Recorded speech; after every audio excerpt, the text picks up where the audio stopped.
to the 34th Annual Superman Celebration in Metropolis, Illinois. And this is a very, very special year for us, as this is the 40th anniversary that Metropolis got the permission to be known as the hometown of Superman. We are the only Metropolis. Of course, there is the other Metropolis that's a ghost town out west somewhere. We don't count them.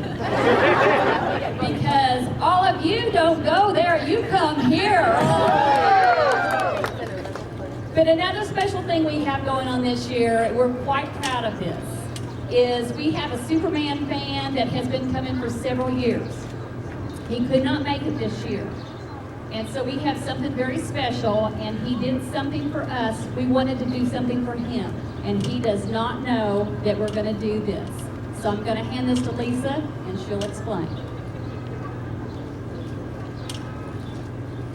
We received a flag from Ty Bjornson, who is in the services. And so he has sent us the flag that has flown at Guantanamo Bay, and we are going to raise that here over the celebration, since he cannot be here, in his honor. He has given us a certificate that says this flag was flown on May 1st, 2012, over Camp Justice, Guantanamo Bay, Cuba, in recognition of the 2012 Superman celebration. Thank you for all the great times, wonderful memories, and terrific trips. Ty.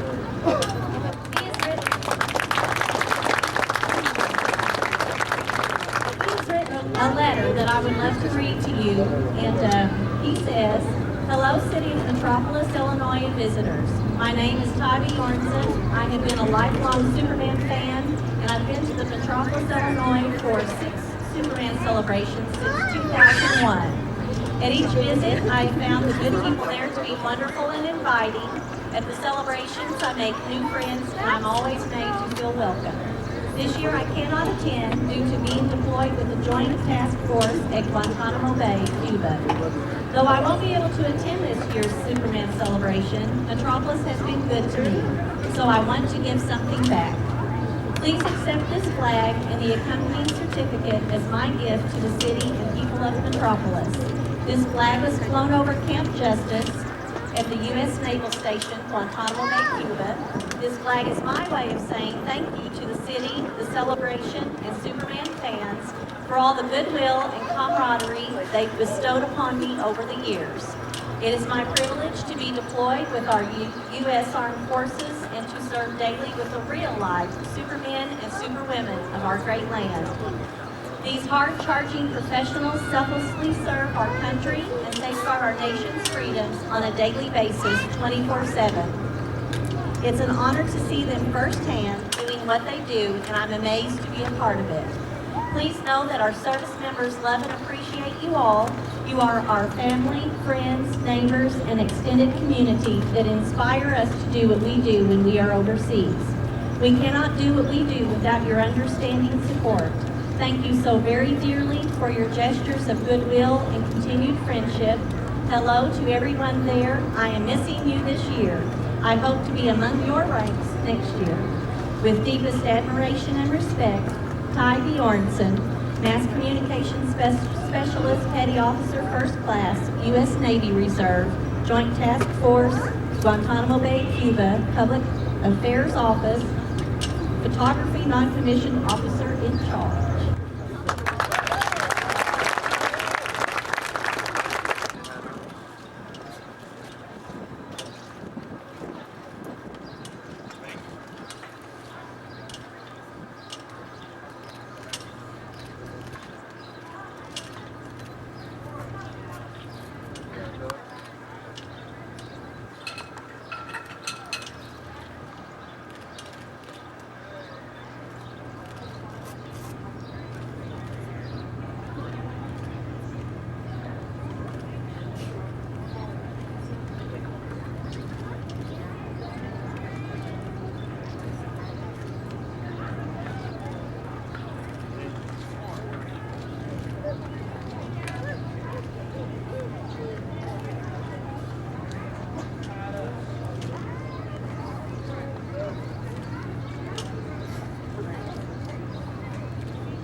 All right, on to the next special thing we have in store for you.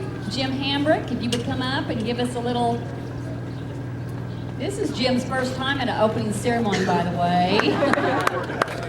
And I think that being a part of the American way is a long journey, and it's one of pride, and it's one of courage. And I think we've all been through it, especially in the last few years. And it means a lot to all of us. I remember doing newspaper interviews where, you know, they talk about truth, justice, the American way, and then right after 9/11, you know, they didn't giggle anymore.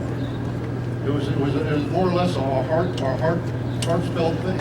And I just want to say that this is a combination of a lot of us as Americans who work hard, you know, and we all have a dream, and we all want to make things happen in our lives, and we all want to provide for our families. And so I wanted this to represent that moreover than anything. And I want to share that with anybody who comes in. I don't care where they're from all over the world. They don't have to like it, but at least they know where we're coming from. Are we in agreement with that? Yeah. How about a big shout out for the American way? The American way. 1, 2, 3. The American way! I want you to remember that every time you see a sign up there on Fifth Street, because it's now American Way. That's the nickname of it. My daughter, I want to give her a shout out because she designed the sign. So give her the credit for how well they look.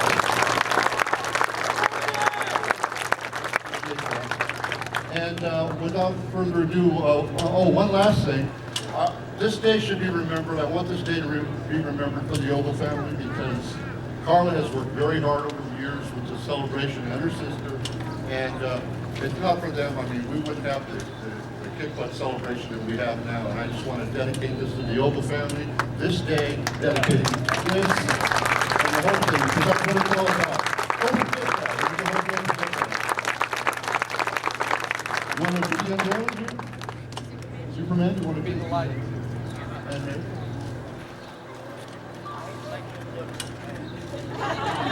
Okay, so over here, next to Dippin' Dots, we have truth.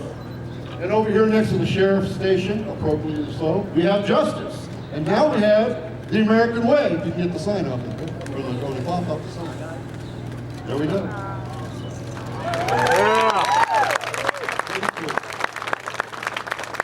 Looks like it's going to be a good celebration. We've got a good showing of people, especially on a Thursday. And we look forward to seeing you and having a good time and lying about our collections and all that other kind of stuff comes out tonight at the George Pèrez auction. And I just appreciate you coming. Thank you very much. Wow. Another year. So good to see everybody. I personally would just like to thank Mayor Billy for the wonderful invocation, for Carla, for Lisa, for all their hard work, for Mr. Hambrick. Welcome, everyone. I do believe you know.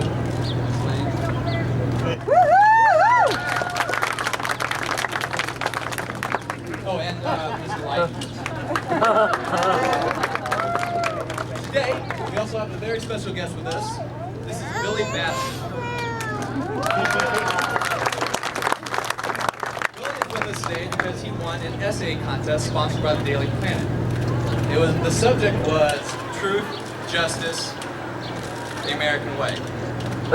He is also currently just started working at Wiz radio station as a junior reporter.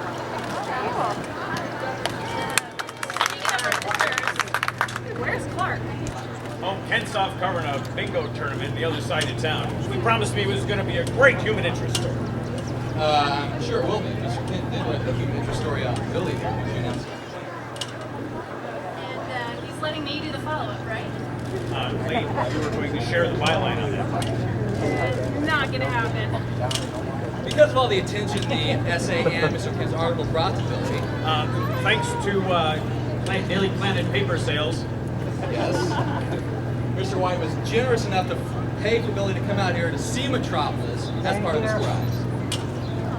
That was very generous of you, Chief. No, it was not. We would now like to read you an excerpt from that essay. Billy, would you like to read this? In a few words, huh? I respect that. Success is usually measured in dollars. But why can't real success be defined by how you find your place in the world? The choices we make are the only things that matter in life. At times you might stand alone, you might be one of the few, or you can even be one of the many. Regardless, never back down when you're telling the truth, because it's the only way to find justice in this world. And that's the American way. Let's hear it for the essay contest winner right here.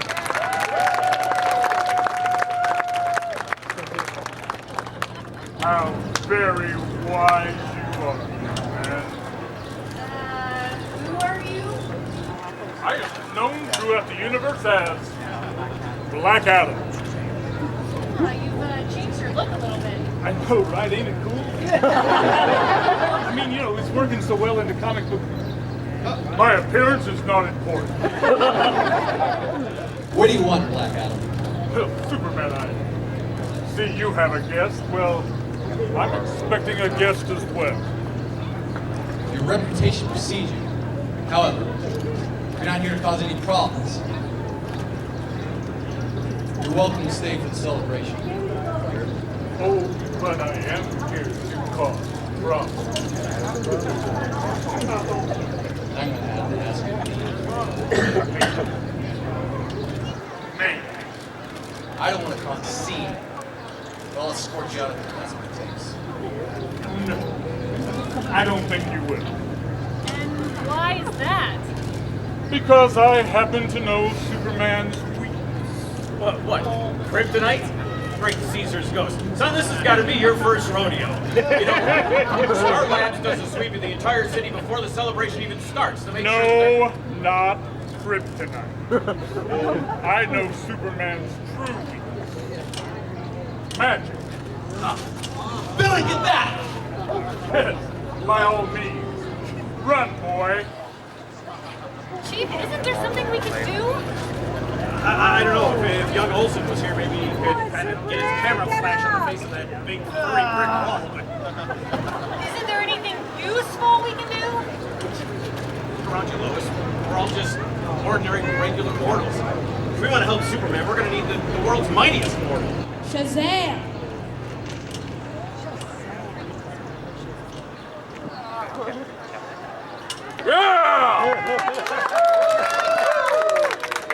Enough, Black Adam! No, not enough. Not by half. Superman, are you okay? I'll be okay in a minute. Are you ready? Ready for what? Battle. No! Not here, the people. This no This is a longer celebration. This no longer concerns you, Superman. Whatever happens in Metropolis always concerns me. Now the two of you, step down. Superman is correct. This is not the time or the place for us to fight. Oh, but it is. And it will be an epic battle. The two of you can destroy the city. Still there'll be no victory. That doesn't impress me. You're too evenly matched. Isn't there another way that you can resolve this? No. Well, actually, you know, there is a way we can do this. I'm sorry, it has to be done. But if we want to settle our differences without causing any destruction, we're going to have to fight according to the ancient rules. Rock, paper, scissors. You don't mean... Yes. You ready? You might want to take a step back before we get this going. No! 1, 2, 3, The Rock of Eternity smashes scissors. I win.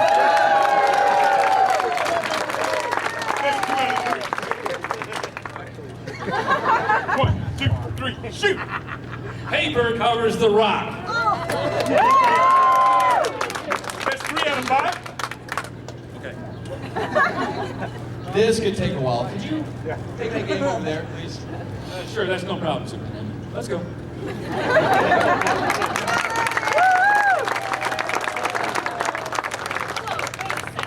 Where's Billy?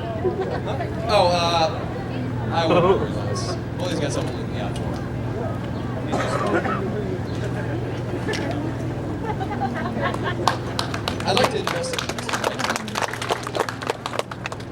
said that these people were just ordinary, I'd have to disagree. These extraordinary people have traveled near and far to be here for this celebration. Because, like Billy, they understand that truth and justice contribute to the American way. We're fortunate that we live in a free society where we have freedom of the press, where you, Slane, and even Jimmy Olsen can attest to those sentiments and build between two heroes in life. Oh, thank you, Superman. That really means a lot coming from you. Captain Marvel is looking out for them, just like we look out for each other. That's the American way, as I see it.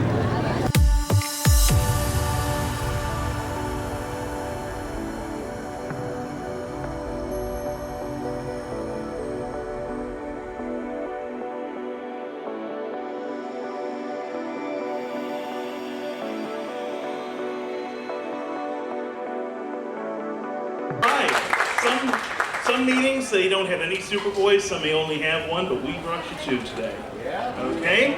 And if you look in your programs, you've read their histories, but I'd really like to introduce Mr. John Rockwell and Mr. Gerard Christopher.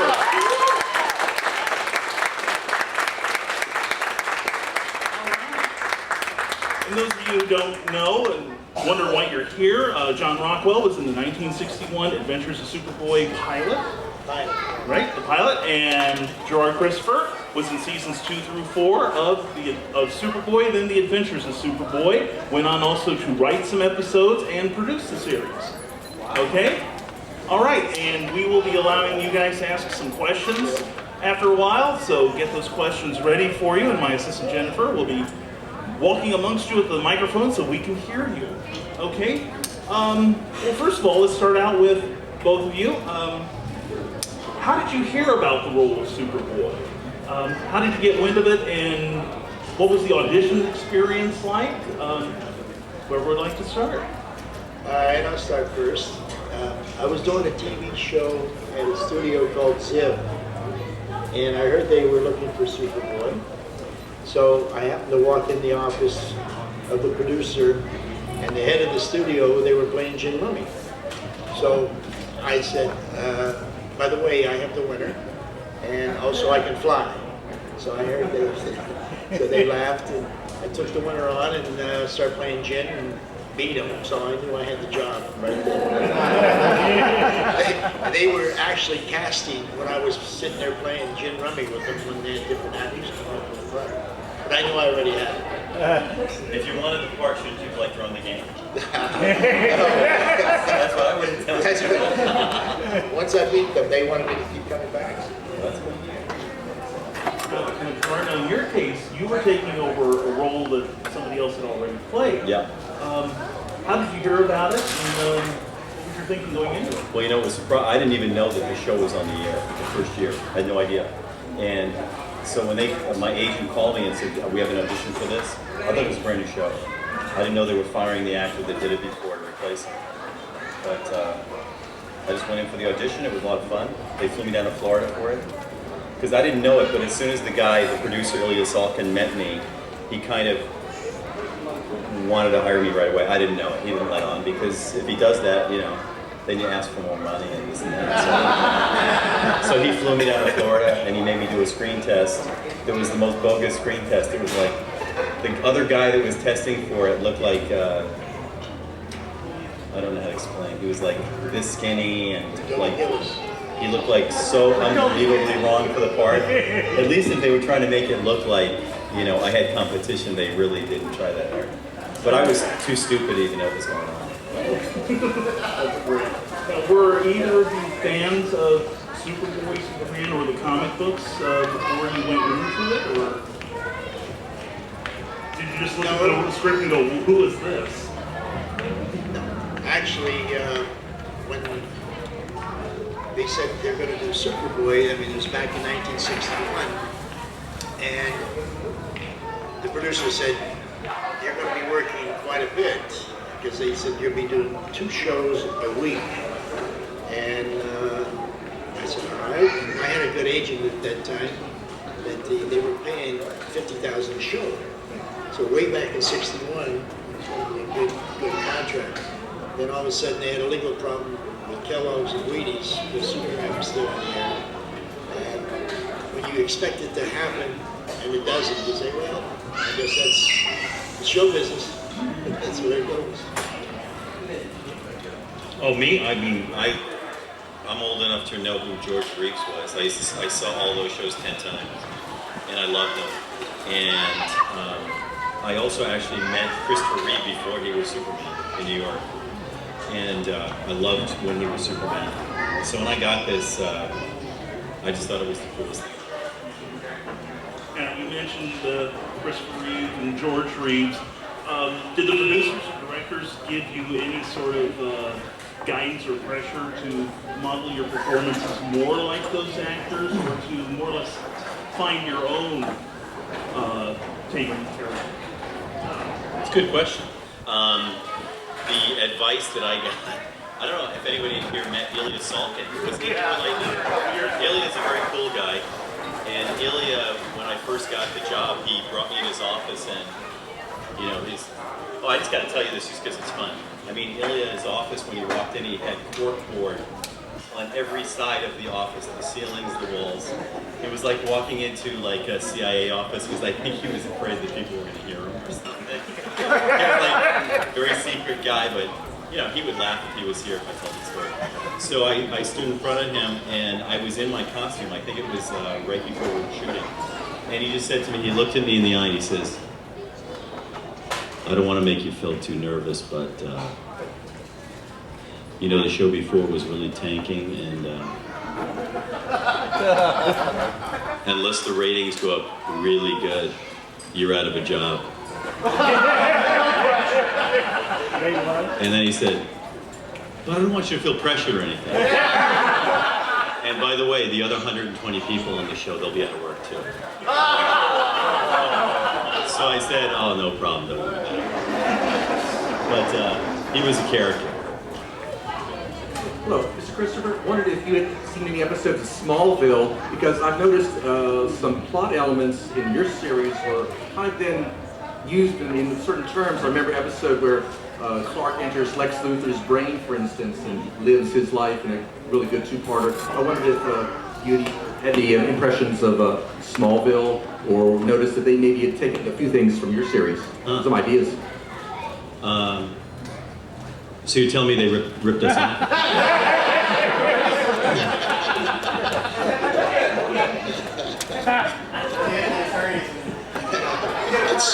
Is there an attorney in the audience? No, you know what? To be honest, I've never seen Lois and Clark. I'd never seen the show before, the Superboy show with the other actor in it, and for good reason. I mean, he got fired. You don't want to try to emulate what he did, right? So after my show, I did reach out to the people at. Well, actually, they cast me for Lois and Clark. I don't know if people know that. But when they found out that I had done Superman before, there was one producer that freaked out, and they sent me packing. So then they hired Dean Cain about 2 weeks later.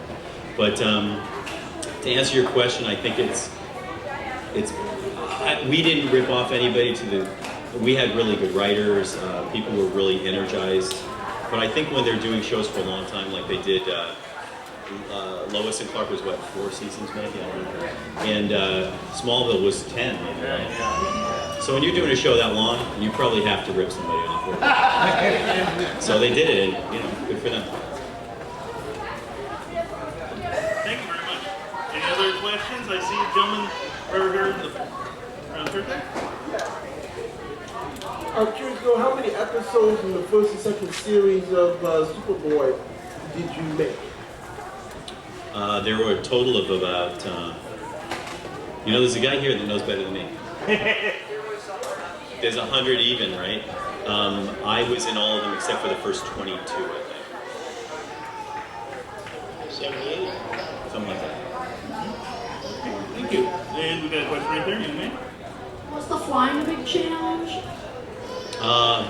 You know, that's actually a good one, because, you know, when they hire me, they don't say, you have a problem with heights? You know, they never ask you that.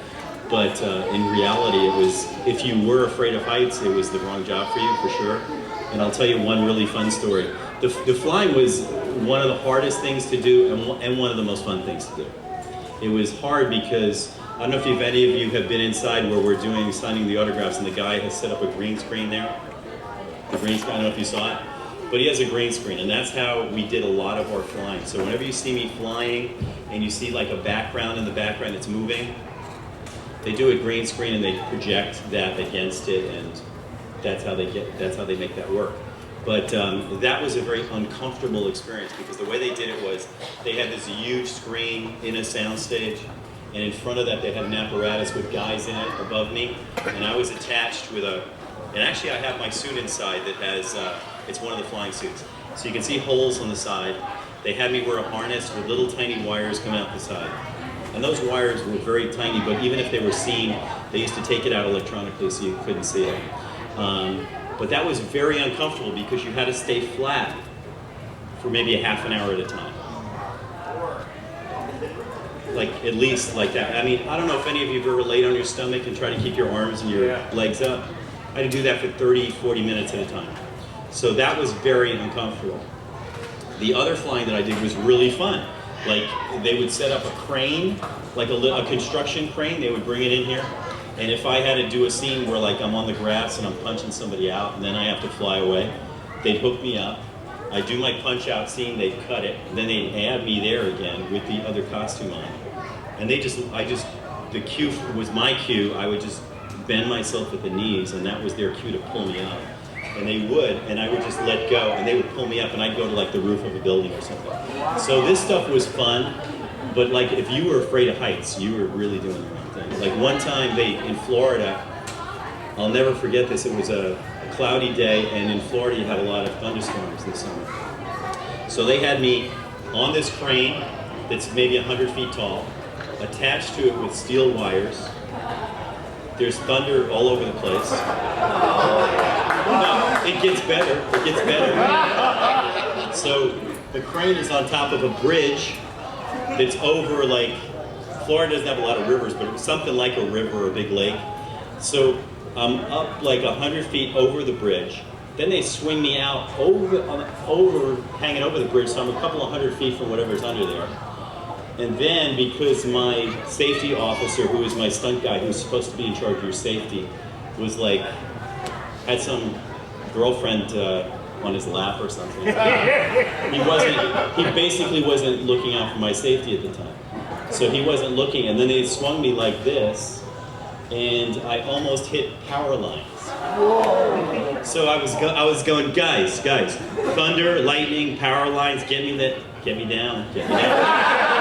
So it really wasn't the flying that scared me that time.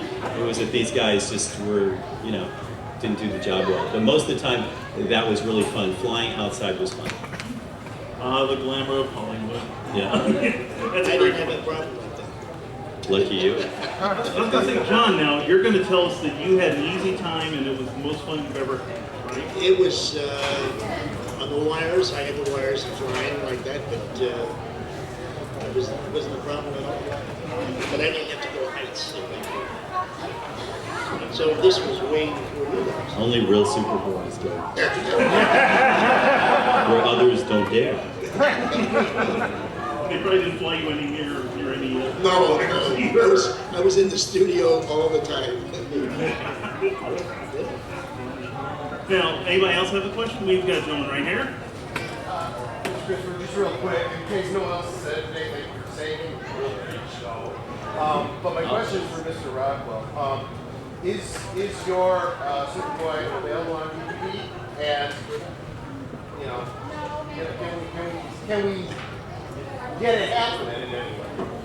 That's a good question. I really don't know. We did it for Mr. Christopher. So. Yeah, someone said that it is on DVD now.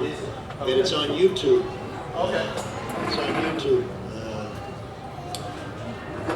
Because they just contacted me a little while ago and said, hey, there's a great thing happening in Metropolis, Illinois, and you should come down. I said, all right. We're glad you did. I'm glad I'm here. It's nice people.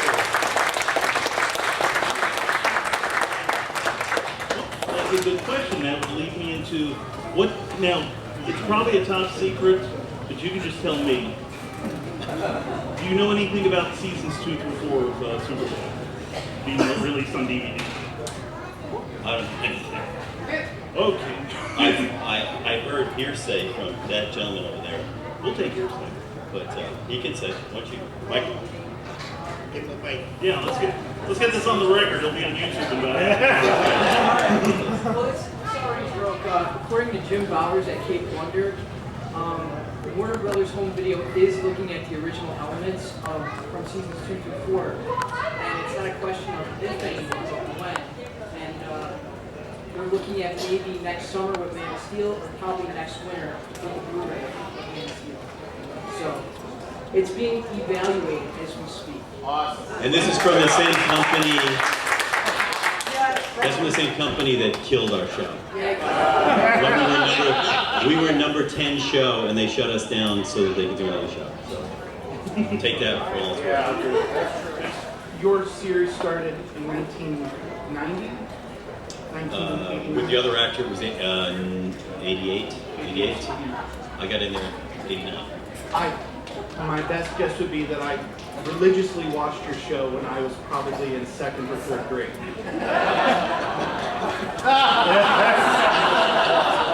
That being said, I was an enormous Superboy fan, and I watched as many shows as my parents would allow.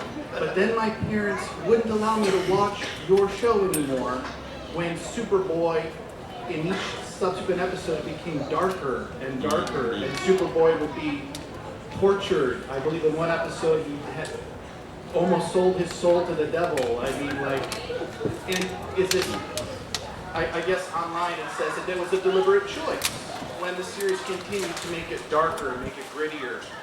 Would you say that your seasons were appropriate for kids? Because I certainly went to bed with nightmares after watching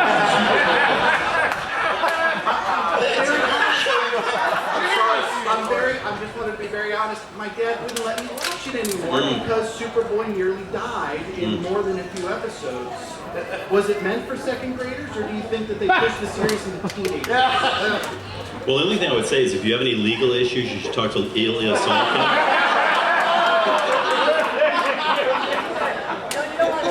I had nothing to do with that. If you remember, you maybe not because you're too young, maybe. Because I don't know if you were wearing Superman diapers at the time, but back then, or Batman diapers, where Batman had just come out. That movie, the first one that was very dark, and because that movie was very dark, it kind of got people thinking, hey, you know, there's a cool thing, it's a cool way to go. You know, because we used to kind of joke on the show on the first season that I did and saying, as a matter of fact, I think I used to say it to Ilya. I used to say, you know, Ilya, we got to do something here. I kind of look like a geek. I'm in a bright, sunny place with this bright costume on. I said, I feel like I'm a Christmas tree lit up. I said, you know, can we do something and make the show? You know, I pitched in. It wasn't my idea, so don't sue me. But I pitched in, you know, when the idea was out there that we should be going in a different direction. So that was very conscious to do that. I mean, I don't think they were trying to turn off kids, but I think our audience was definitely not especially two-year-old kids. It wasn't. You know, people watching the show were from 2 years to 90. So I think they were just going after the demographic of people that buy commercials. And that's really what they want, because 2-year-old kids don't have any control over the television. So I think they were just after more adults.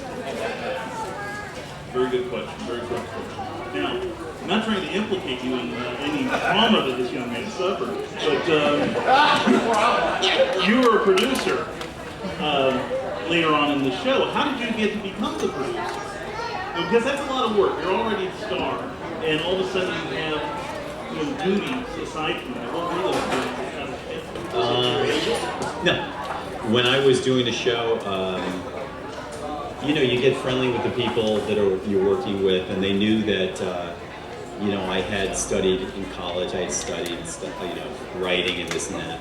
So I did ask to start writing, and once I started writing, they liked my writing. So, but when you start writing a show, you're competing with the established writers for their work. So if you know that you're only going to do 24 or 26 episodes that season, and all of a sudden they have an actor, but they like his writing, and they want him to do a couple of shows that season. You're basically taking work away from the other actor, the writers. So it's a hard thing to do. But I did start writing right away, and they liked what I did. And basically everything comes down to the numbers. If the stuff that you write gets good ratings, that's good. I'll let you keep doing it. So they let me keep doing it. And in the final, or about the next to final season, we knew that the producer of the show was going to leave. I think she was going to work for some other show they had. So they weren't sure who they were going to bring in. So I had some discussion with the guy who was the head of television at Viacom, and he got me going. It just made sense because, there are a couple of things that, this might be too much information for you, but when you're shooting a show, they obviously don't want the show to go over budget. If you're an actor and you're in control of the shooting of the show, you can have a very big effect on the budget. You can take your time and goof around with your friends, and the show goes dramatically over budget, and then that's not good for anybody. The show's going to get canceled. But if they think that you have the show's best interest in heart, if I'm the lead actor in the show, and I know that if I work faster, the show saves money, that makes me look good, that's kind of in their best interest to do that. So there were a lot of reasons to kind of make it happen that were very pro-business, and keeping the show on the air and keeping the 120 people employed and making everybody, How many have a job. shows did you write? I just wrote, I think, 3. And produce? I produced, I co-produced like 2 years. I co-produced 1 season, I produced the other one, so I produced about 20 something. But your question about how I did it was, when I was this was in the 80s when personal computers first came out. I had a compact computer that was about this fat, and this big, and I used to sit and I used to write in my costume when I was on the side of, while I was waiting to say my lines, I was writing another show usually, like doing something like that. But when I wasn't working, which was pretty rare, they would have me go inside and do like a casting session where I would be involved in the casting of the guest stars, and, picking out, I didn't pick out like Stacey Heidick's wardrobe or the other actors' wardrobe, but I was involved in all the creative aspects of the show. And it was fun. It was fun. Now, John, there's a book out about your show, The Adventures of Superboy, and that you had a whole season of worth of scripts planned out. Do you know if you ever got to the writing stage? Those scripts were ever written out, or what? Did you ever get to see anything that was coming out? Well, the book that's out, they had some episodes in there in the book. Yeah, they are there. I don't know how many episodes are. I don't remember. But yes, they had the episodes are ready to go. Yeah, when they said you're going to be working a lot, I said, no. And then you don't work at all. But then you go other jobs. So. Would anyone else like to ask a question? We have an answer down here.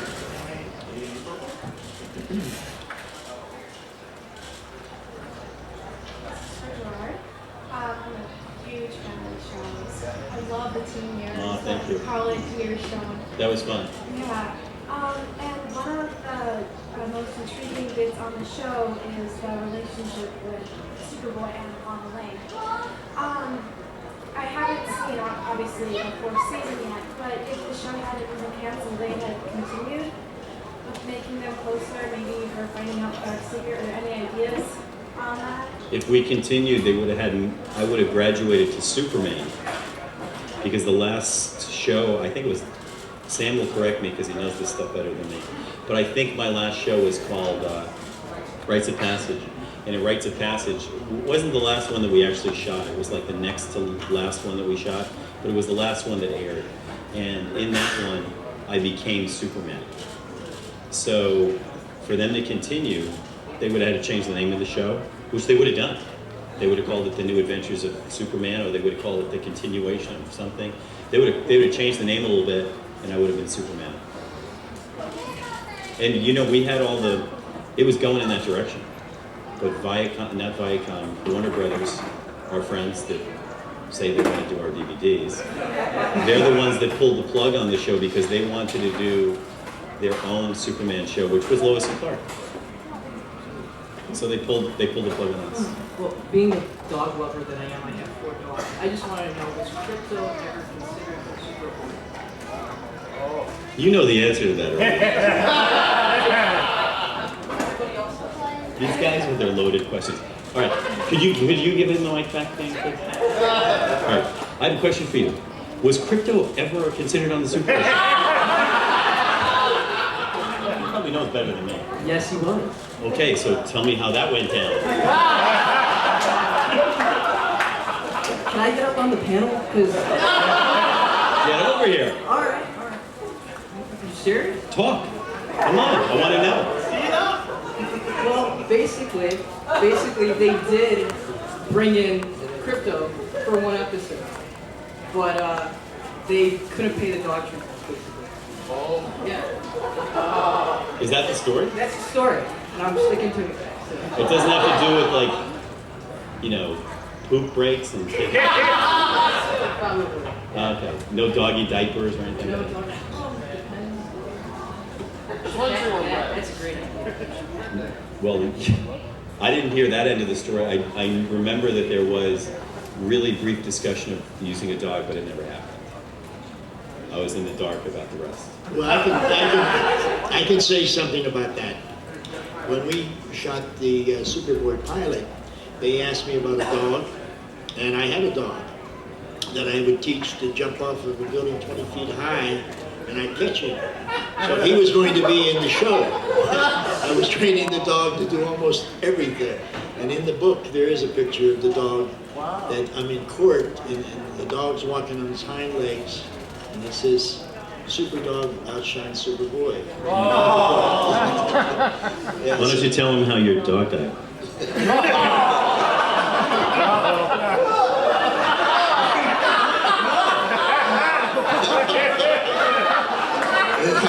The dog retired in Mexico. He lived 21 years. Wow.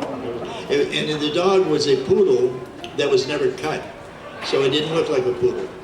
But I would take it on Sunset, and on the back of a motorcycle, he would sit and put his paws on my shoulder, and I'd be going down Sunset, 40, 50 miles an hour. And if he ever let go, it was all over with. But the dog was so trained that I'd see a girl, I'd say, "Go get the one in the white dress, not the red." He'd stand up and walk, grab her by the hand, and bring her back to me. So they did a movie after that called Another Chance in '87, and I had trained a German Shepherd, a white German Shepherd, to do the same thing. So the movie was called Another Chance. If you ever see that movie, you'll see the dog. You know that? John's in between relationships right now because he doesn't have a dog at the moment. It used to help a lot.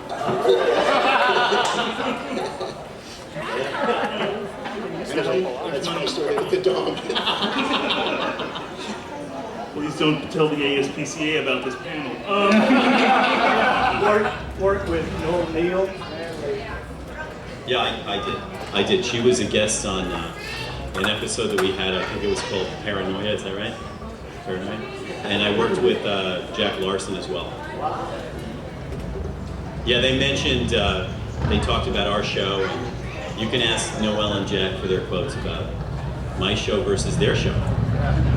They actually, do you know what they said? No? You're on the panel. No, but they really liked our show.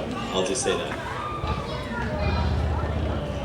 John, did you have any contact with anyone from the old show? Aside from the production team? No, I didn't. Questions for Gerard. What are some of your more memorable moments working with Sherman Howard and Stacy Haida? Maybe some other guest stars like Roddy Piper and Lex Luger? Roddy Piper was fun. I mean, he was one of the first guys I worked with that was really like kind of a big, imposing, strong guy. He's a wrestler for people that don't know who he is. So he was fun. I worked with Greg Allman, if people know who he is, and I remember scaring the bejesus out of him because I had to grab him once, and I really grabbed him, and I shook him, and I went like this, and he just looked like he had to change his pants after that. Because the guy laid on the floor, and like, he couldn't say his lines anymore. That was fun. Stacy Haida, I would say, was really great to work with. She's a natural actress. She just was a very good actress. I mean, I really can't say enough about her. She was really great. There's some great people. Ron Ely, if people know who he was, somebody asked me about him today. He was amazing. Like, he was like a real father figure, even on the set. And there were just so many good people we had that came in there. Who else did you get? Sherman Howard. Sherman Howard, I think he was really great to have on the show because he was part of the new team that we had that kind of notched the show up. You know, his performances were always so spot on, so excellent, so spirited. He was like always very forceful. He kind of rose everybody's game up a little bit, so it kind of contributed to a lot of really good episodes when he was on the show. And John, what memories do you have of some of your co-stars in your pilot? They involved the dog. Good. Any little puppy pooper scooper story? Just kidding. So for those of you that don't know, I know John for years and years. I know him before I got Superboy. So if I'm goofing on him, that's where it's coming from. We go way back. It was funny that Whitney said that George Reeves, they used to ask him to see him fly. And his remark would be, "You touched me in the right spot." and I said, and he says, "Don't use that, John. You can't say that." You know, one of those things. I said, "Oh, yeah, you got to touch me in the right spot." And that was his line. And he said, "Don't you ever use that line." I said, "I won't." but no, I had a lot of fun on the set. It was, you know, they had me on the trampoline when I had to go out on camera. And I used to do a lot of tumbling, so I said, I'll do all my own stunts. So I'd hit the trampoline and go over something. But it was interesting, really interesting. Oh, do you mind if I ask a question? Did you ever meet George when he was alive? No. Actually, I had met the girl that he was dating, Tony Maddox. Oh, yeah. Oh, yeah. I went to the house. Oh, yeah. I can tell you about that. I was in his house, too. When they did the seance. I didn't do a seance. They were doing the seance thinking that, you know, did he really commit suicide or did he not? You know, and they, who knows? It was out on that. But a lot of speculation on that. Yeah. So did you use a tramp like he did, like just a small one where you jump off it and jump off camera? I just want to find out what was the spot that you were supposed to touch. That I didn't even want to ask. Okay, so we get Scoop here. Yeah. Anyone else here? Where do you guys go? What are your future plans? Coming back here, I don't know, in 10 more years. Hopefully not with, you know, wheelchair or something. No, I don't know. I mean, I'd like to, I don't want to live in Mexico, but I'd like to live in maybe Hawaii or something. That would be nice. John, what about you? I'm working on bringing a football team to Los Angeles. And the team that I'm probably going to bring is the Raiders. Wow. And so I've been putting that together, and it's a lot of pieces of the puzzle. So that's the project that I'm working on. Then a company called Air to Water that I started 10 years ago, and it's finally where we make water out of air. And they think it's going to be a big thing. We're the only company that has the patents around the world. So that's pretty cool. So, and if anyone wanted to keep up with you guys, how would they do it? I can't be reached. No, I'm kidding. Somebody, one of the fans for me runs a Facebook page because I was just so horrible at doing it myself. I just asked somebody to do it for me. So that's a good idea. And John, how about you? I will know when I get back after this meeting here in Metropolis. I think it's going very well. So then someone said there's a big show in Chicago, and so we'll see what happens. You guys have been terrific. Haven't they been good? Yeah.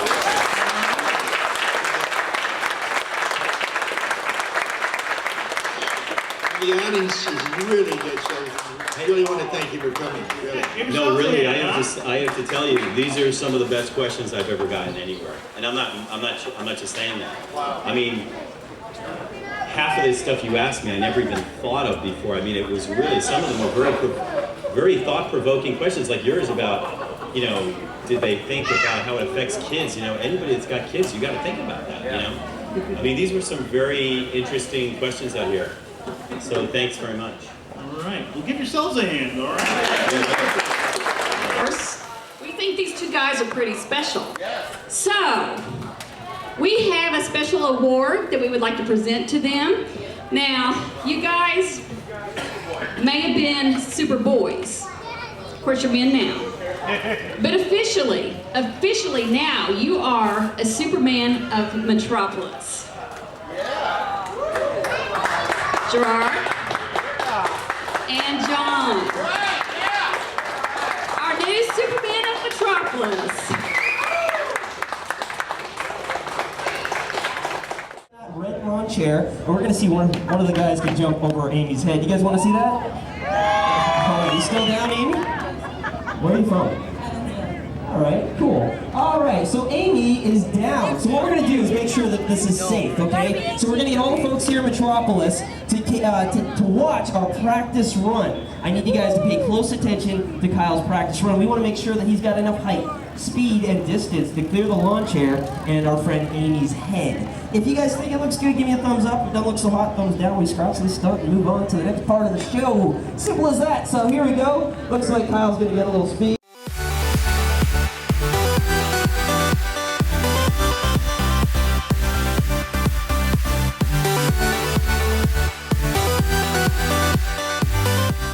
That was not exactly what we wanted to see.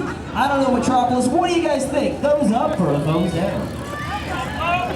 Now I see a lot of thumbs up in the audience, but I do see one or two thumbs down, a couple concerned individuals that are a little bit concerned about Amy. And since we have a mixed reaction today, I think there's only one thing we can do, Metropolis. We're going to have to leave it up to our friend Kyle, seeing how he's the one performing this dangerous stunt. What do you say, Kyle?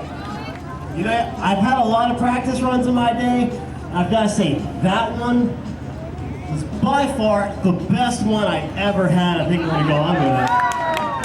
Well, you heard the man. So what we're going to do is see if we can get Amy up on top of this ramp.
Yes, and we do have, by the way, it weighs 316 pounds, and the man who will be carrying it, his name is John. The John 3:16, so you may have heard before, let's go over it. It says, "For God so loved the world that he gave his only son, that if you simply believe in him, you will not perish, but have everlasting life." I've said, for God so loved, I put my name, Clint, and take it personal. For God so loved you, that he gave his only begotten son, that your name, would simply believe in him, you won't go to hell when you die, but you'll have eternal life with Jesus. Now I want you to hear what John 3:17 says too. Because a lot of people hear John 3:16, but never hear John 3:17. John 3:17, a lot of people forget this, or don't know it. It says, "For God did not send his son Jesus into the world to condemn you or to judge you, but that you might be saved." Did you hear that? Yes. Hear that part again. God, and read it. John 3:17, right out of the Bible says, "For God did not send his son in the world to condemn you or to judge you, but but that you might be saved. God said it's appointed unto man once to die within the judgment. You will stand before God. He sent his son that you might have life. Come on, brother. If you put your faith in him, he has everlasting life. Let's go, John, and pick up that heavy cross.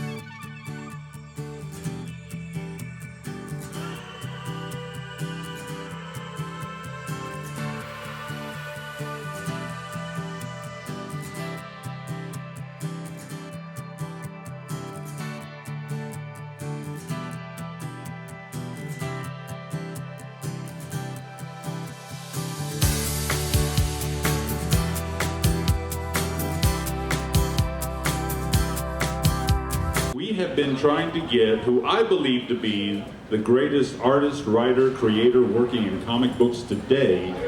We've been trying to get Mr. George Pèrez here for many years, but because of his work obligations and travel obligations, he hasn't been able to come.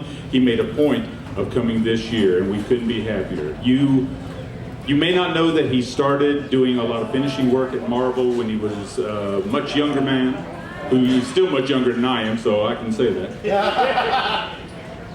Then he really rose to prominence when he took over a little group that some of you might have heard of called the Avengers. His work on the Avengers led him over to DC, to the Justice League, and he really became just this icon of talent when he became co-creator of the new Teen Titans. That's right. Most recently, he's just finished up a stint as the new writer-creator of Superman in the new 52, the first 6 issues. Please help me welcome to the stage, Mr. George Pèrez.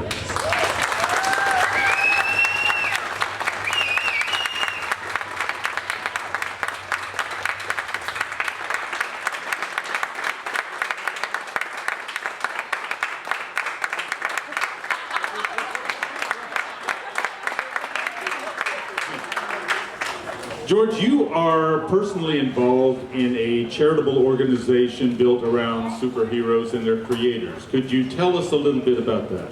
Yes, since, it's called the Hero Initiative. Originally it was called ACTOR, a commitment to our roots. But it confused everybody. I mean, we're not Hollywood. And basically I've been the co-chairman of the disbursement committee of a charity that basically helps out artists in need. Those who help build this industry, those who continue working in this industry, and for whatever reason have fallen on hard times. I mean, we've done everything from pay their rent to pay for funeral expenses. And I've been very lucky and proud of the fact that in the years that I've been working in the Hero Initiative, they'd say I'm probably the largest fundraiser, having raised in the course of the 10 years I believe that they've been around, in 6 figures as far as personally raising charity money. In fact, due to a few bad breaks and everything else, I ended up at one point, believe it or not, despite my success, had to go to the Hero Initiative in order to get help. So if it can happen to me, it can happen to anyone, which is why the Hero Initiative is needed. Because it's not just, people who are old, people who are just, in their later years and are, didn't have health insurance. It can happen to anyone. I mean, I've already paid back my debt to the Hero Initiative, and going to conventions, I should be out of debt totally in 2 years. So like, it's been working for me. But again, I can't stress enough, if you love this industry, for those who remember the case of Jerry Siegel and Joe Shuster, how they were suffering despite the fact that there was an enormous multi-million-dollar Superman movie coming out. We want to avoid Siegels and Schusters in that respect. So for those who help build the industry, that's what the Hero Initiative is for. For those who continue working in the industry, I mean, like myself and others who have needed the Hero Initiative, that's what we're here for. So go online, make a donation, join the Hero Initiative. Sometimes if you get a certain membership, you get a free sketch. I've been doing sketches for the Hero Initiative as a little incentive. So you can get, and it won't be one of these quickie ones that I have to do here. I actually put, Wonder Woman's actually a brunette when I have to draw them for the Hero Initiative. I do put the blacks in that I can't have the time for. But it is a very, very worthwhile cause. And And unfortunately, because we are almost all of us freelancers, I mean, I do have access to insurance because I'm exclusive to DC, but there have been so many who don't have basic insurance, or they came into the industry before there were royalties, so they had no participation in any of the books that are reprinted of their work. I came in at the right time, and I want to give back to those who, if they weren't there, neither would I, and let's face it, neither would you. Okay, thank you. Pèrez, thank you so much. Just, boy, for coming out on your birthday weekend, but for your contribution to the mythos that we love so much. My question is related to that. Looking back, we all see how you so directly shaped the mythos of our favorite heroes. Did you realize that at the time? Did you set out saying, this is where I want to see these characters go, and this is the ethos I'm trying to bring about? Well, mostly obviously I'm working with writers, so obviously it's always a team effort.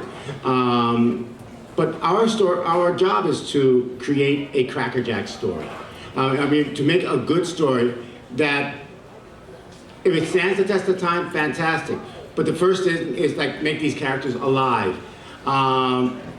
Like when I did the Teen Titans with Marv Wolfman, I never expected them to be as successful as they ended up becoming. I didn't think they'd last 6 issues. When I took on Wonder Woman, I had a specific Wonder Woman story I wanted to tell, which ended up being the challenge of the gods. I wanted to do a Wonder Woman as if it was producing a Ray Harryhausen movie. That was my goal. I just wanted to tell a fun story.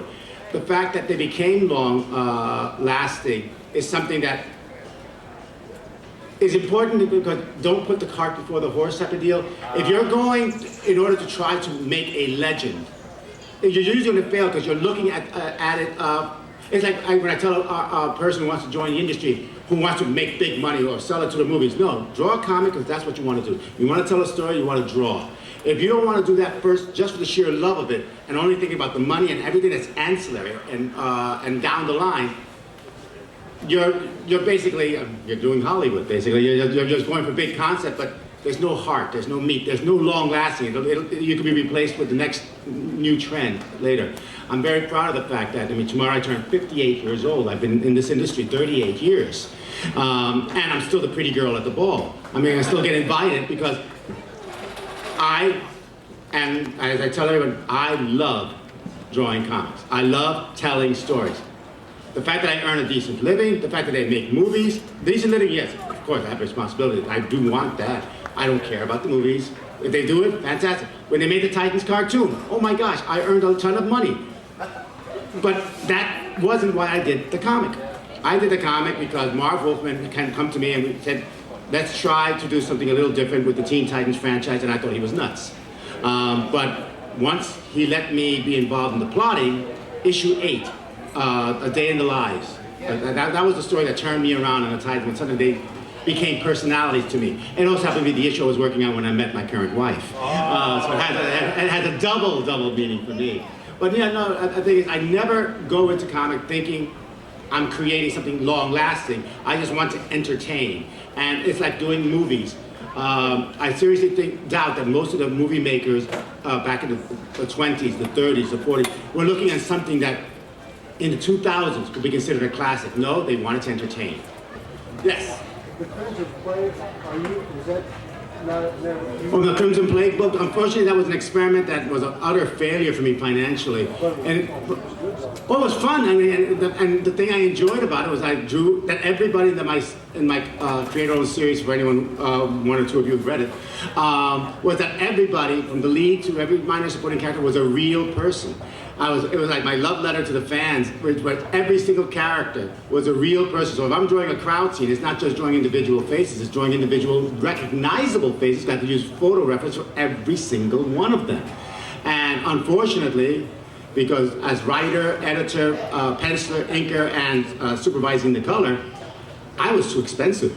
I was losing money hand over fist. I could earn more money just penciling an issue of the Avengers than I could for my own creative book, Crimson Plague, doing everything. And I was losing money every issue.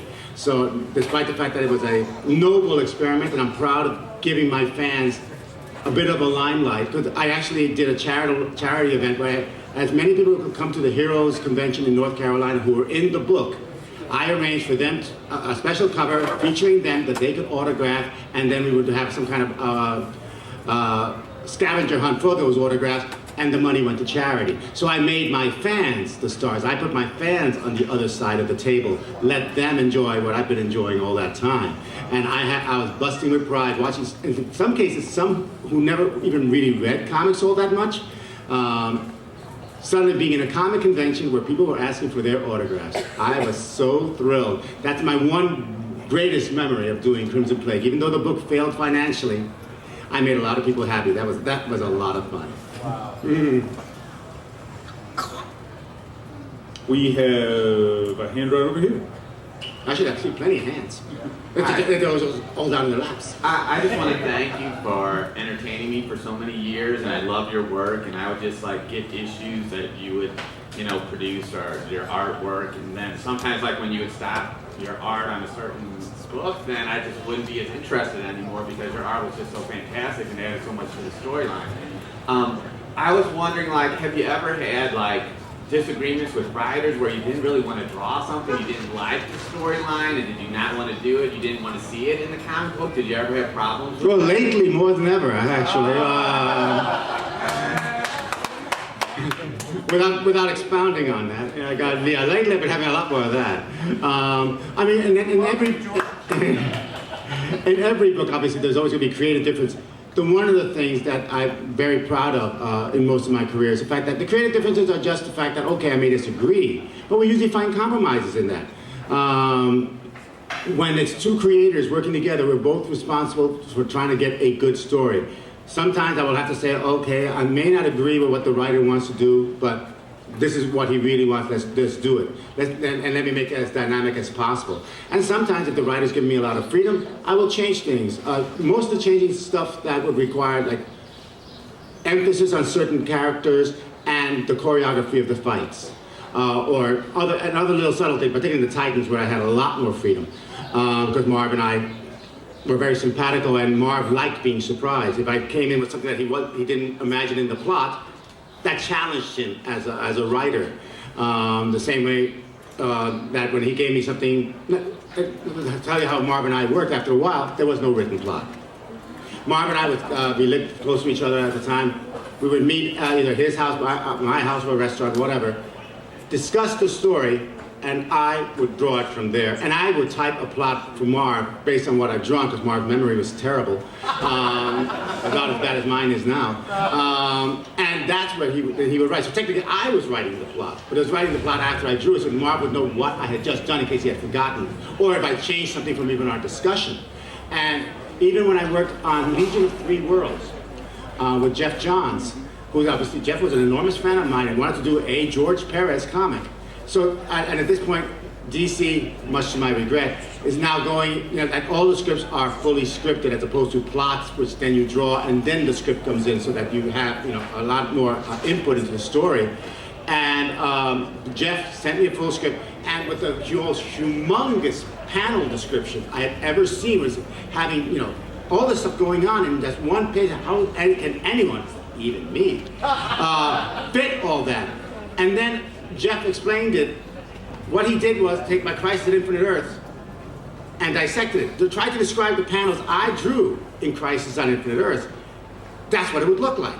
If you describe the panel that I did, that's what it looked like. I had never seen it written in text before. So, oh my God, no wonder people thought I was insane. That's what a George Pèrez panel was to him. That's how he broke it down.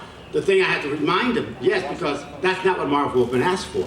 Marv would say, these characters fight, then I made it into a George Pèrez panel. If you're writing what you consider a George Pèrez panel, you're giving me nothing to do. So from that point on, Jeff Johnson, the only time in his career, went from doing full script to just doing plotting, to let me be George Pèrez again. And unfortunately, with all the books being done more by committee, unfortunately, all the scripts are going through okays, changes. So by the time I get it, it's almost not enough for me to contribute into it. So the fact that I can put my personality in, thankfully I'm working with Paul Levitz on World's Finest, Paul, like everyone else, is being kind of told, we need you to do a full script of that. We have to okay it. But Paul knows. He gives you a full script. He says, okay, this thing takes place on one page. He said, there's not enough going on that one page. I would change things, add some extra scenes, and Paul says, don't worry, George, whatever you put in, I trust you, I'll rewrite it. Paul and I have known each other since we were teenagers, so it's kind of nice to work that way. I'm hoping that my future projects will allow me that leeway, because it seems kind of a shame for somebody else basically to tell someone who's been working as long in storytelling as I am how to draw or choreograph a comic book. I think I've been doing it enough times, and there are a lot of artists in my position who've had the same type of experience. They said, yes, let us do what we've been doing, in my case, for going on 4 decades, and have had a modicum amount of success at it. I'm glad that in the case of World's Finest, the one thing at least they allowed me to do was work with a man like Paul Levitz, who has been there the same amount of time as I've been, and who understands sometimes the best stories are the ones that surprise both the writer and the artist as well. A lot of you might not know, but George is what was once called a Renaissance man. Besides being a writer and an artist, he's also a stage performer. He's acted, he sang, and dare I say it, danced on stage. I have the scars to prove that one, yeah. Could you tell us what moved you towards the theater and maybe some of the roles that you played? Well, I mean, I didn't find out. I got my theater bug when I was 15 years old, when I went to a summer camp and they were running a summer production, and talk about ambitious. It was Gilbert and Sullivan's The Mikado. And I had an inkling I could sing because I had done some glee clubs or choir stuff when I was in grammar school. They auditioned me and I got the role of Pooh-Bah when I found out I was a bass baritone, not bad for a 15-year-old. And I fell in love with the performing. Unfortunately, there weren't as many opportunities. I wouldn't perform again until my senior year of high school. Where I did 110 in the Shade, which is a musical version of The Rainmaker, and enjoyed that. But then I'd be 31 when I started performing community theater, and started with Small Role in Guys and Dolls, and my next part, which I was very proud of, comic book character playing a comic book artist playing a comic strip character when I was given the title role in Little Abner. Yes, you can tell that was some time ago. And I enjoyed performing, but as my wife said, I enjoy performing so much that performing is not the only thing I do. I design the sets. I draw their program books. I'm always there to run lines with everyone else. I've memorized their parts. So my work gets affected by spending too much time on stage. That is the one reason I cannot do as much. But when I was in New York, I played Little Abner, I played Emile DeBeck in South Pacific, I played Daddy Warbucks in Annie, and I had to wear a skull cap because I still had hair then. My wife, it was a beautiful skull cap. My wife was wondering, she started saying, oh God, he didn't shave his head when he left the house. The guy who did it actually became a professional makeup man. And I also directed the production of The Sound of Music. And then I was offered a part which I had to turn down. They offered it to me without rehearsal. Actually two. One, they offered me the role of Judd Fry in Oklahoma, and I would have loved to have played a villain for a change. And they offered me the role of Tedya in Fiddler on the Roof. And they also wanted me to direct that one. But I was moving to Florida and I wouldn't be on stage again until my theater group that I was introduced to in Claremont, Florida. And their first production that I got to watch was Guys and Dolls again. And the first production I did for them was Little Abner. And I was General Boo Moose this time, with my niece Camille as my mistress, which there's a lot of Freudian stuff going on there that we shan't pursue now. But I enjoyed it immensely. Unfortunately, again, I get into it very, very deeply, and my work always suffers. The only other roles I played in The Mikado again. I was playing Pooh-Bah. I played at 15, and I played again at 55. I understood the part now. I mean, I was a kid. What did I understand about that type of stuff? And then I did, the last role I played was Jacob and Potiphar in Joseph and the Amazing Technicolor Dreamcoat. And I've been offered other roles, which I've had to turn down. They asked me to be up Grandpa Joe and Willy Wonka. They asked me to be the stage manager in our town. But especially now, since I'm trying to basically get out of debt and earn money, so if something should happen to me, my wife is taken care of. Also, that I'm also saving money because I have to go through eye surgeries. For those who haven't been keeping up on Facebook, I am a diabetic and I have diabetic retinopathy. I have had eye surgeries before, but they say I may have to go to more stringent process, of which they would, in addition to laser, they have to injection surgery into my eyes, which means I would lose a week of work every month for an undetermined amount of time. So of course, I want to make sure that we have a nest egg put aside, which means coming to a lot of conventions, thankfully doing a lot of sketches, but also means I can't be on stage because the shows are on weekends. They're doing Damn Yankees right now. They asked me to audition for Applegate and I had to turn them down. I would have loved to have played Applegate, but I'm hoping that in 2 years' time I can get back on stage again and obviously get all the grandpa roles then, because by that point I'll be probably close to 60 years old. But I do love entertaining. That's probably why I don't get nervous in front of crowds. 60's not so bad, trust me. I know. Do we have another question? Do I see any more hands? I see a young man right here in the Superman shirt. What's your favorite superhero draw? A question I've asked often, particularly when people can't decide what sketch they want. What's my favorite superhero to draw? I don't have one. That's why I do team books. So I can draw as many characters as possible. I don't have to choose among my children. When you guys are asking me, choose your favorite character, that's Sophie's choice. You're damning me by my other characters. I have no one favorite. Because what's my favorite isn't important. If I'm doing a sketch for you, it should be your favorite. That's what I'm there for. You're paying money. You should get the sketch you want. I hate to think, I choose anyone but that. So that's why I do team books. And from the very beginning of my career, it wasn't like I wanted to draw Captain America. I wanted to draw Captain America. I wanted to draw Thor. I wanted to draw Iron Man. I wanted to draw Vision. So give me the Avengers. Same thing, Superman, Batman, Wonder Woman, Flash, Green Lantern. Give me Justice League. That way I get everybody. If I get bored with the Flash for a while, draw Superman. It was wonderful. And also I like. To me, the characters are interesting when they're interacting with each other, which is why I absolutely loved the Avengers movie. Joss's handling of the dialogue and the relationship between the characters was masterful. That's, to me, there was a columnist who passed on, he used to be the editor of the Comic Buyers Guide, Don Thompson, who one time expressed an opinion that I totally agree. That sometimes it's not the heroes that make interesting stories, it's the people reacting to that hero that makes an interesting story. Which is why when I do comics, when I write my own, or even when I'm plotting, I love introducing a supporting cast where you can see the common person's reaction to the superhero. Because without a normal person, a superhero can't be super. Like the line from The Incredibles, if everyone was super, then nobody is. And I think we need the person who does yell, look up in the sky, is just as important as the person in the sky. Very good. I see a hand over here. In regards to the depiction of an iconic character, when there is a major change in the appearance, what brings that about, and how much sort of veto power can you as an artist have as to how far you'd like to take it, or is it forced upon you?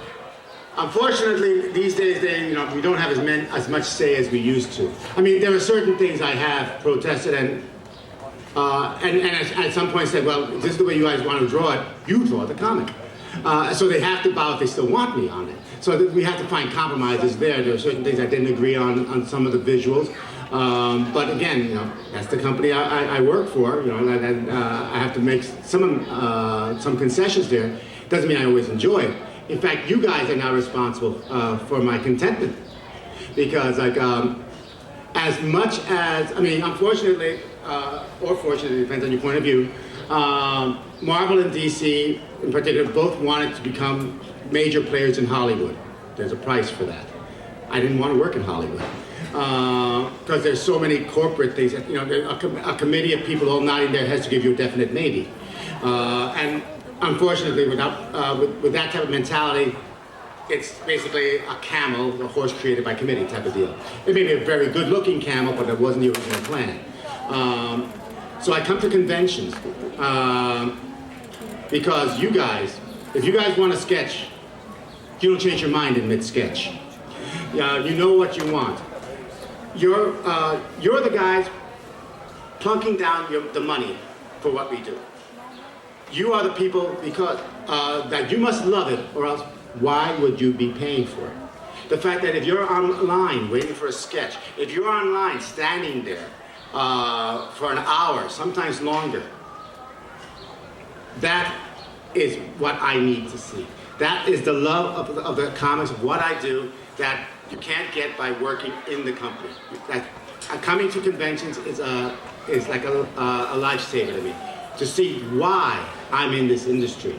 When people say that, you know, even though I charge for sketches, I don't charge that much for sketches. In fact, the fans were the ones who insisted I charge more.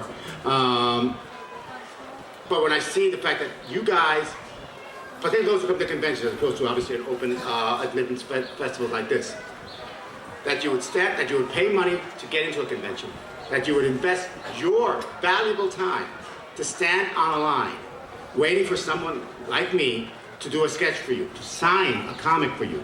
I've been paid to be there. I will earn money being there. You guys are the ones making the sacrifice.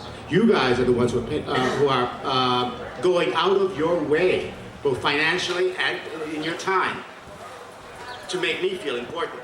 You guys deserve every consideration I can give you, because without you, I blister my thumbs twiddling, and I don't like to twiddle my thumbs. Yes, I'm working hours on end, doing sketches, doing signing, because without you guys, it now would be an empty experience. I mean, you're my audience. You're the audience that keeps the comics alive. Without you, we may as well print paper and throw it into the wind. So I thank you, because you guys don't really realize, no, not that we're slaves that every fan can then say, I want you to draw this way. No, my job is to enthrall you. My job is to surprise you. My job is not to be a slave to you, but my job is to entertain you. I'm the clown. And I take that very seriously. So conventions, being at this festival, that's what's keeping me going in the industry now. Thank you.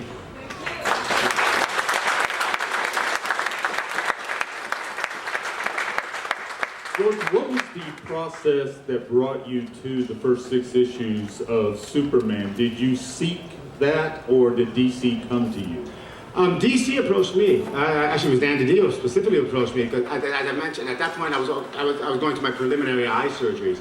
So my wife was also getting very concerned that I was having trouble focusing on artwork. That maybe doing something where I didn't have to draw all that detail would have been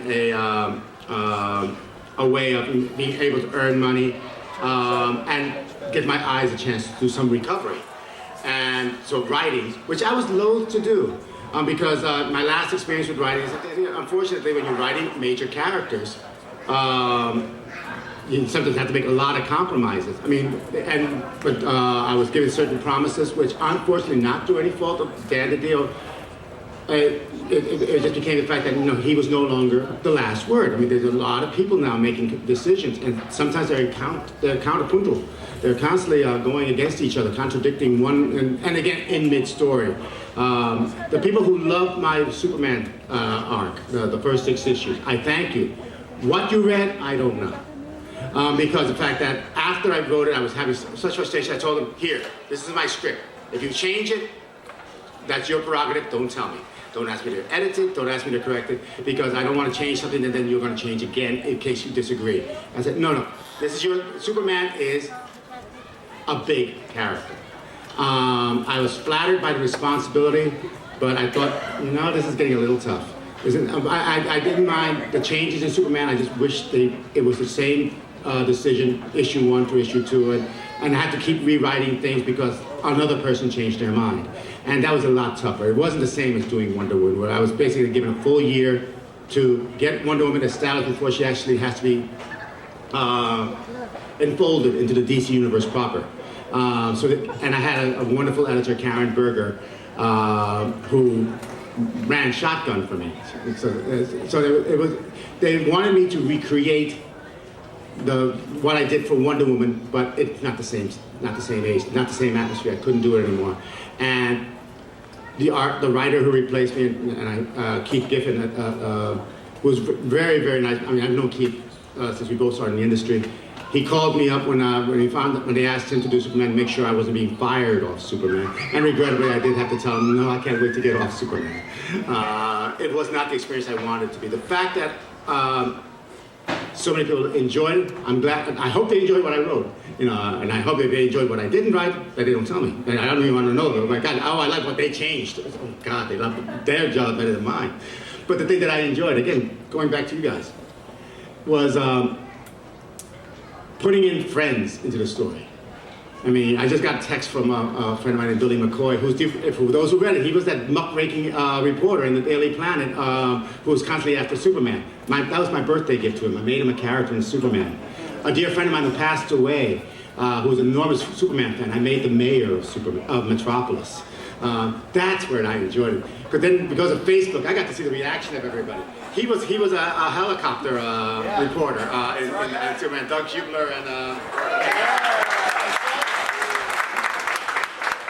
and he was clean cut. It was amazing. Because obviously the artist never met Doug, so I was using the name.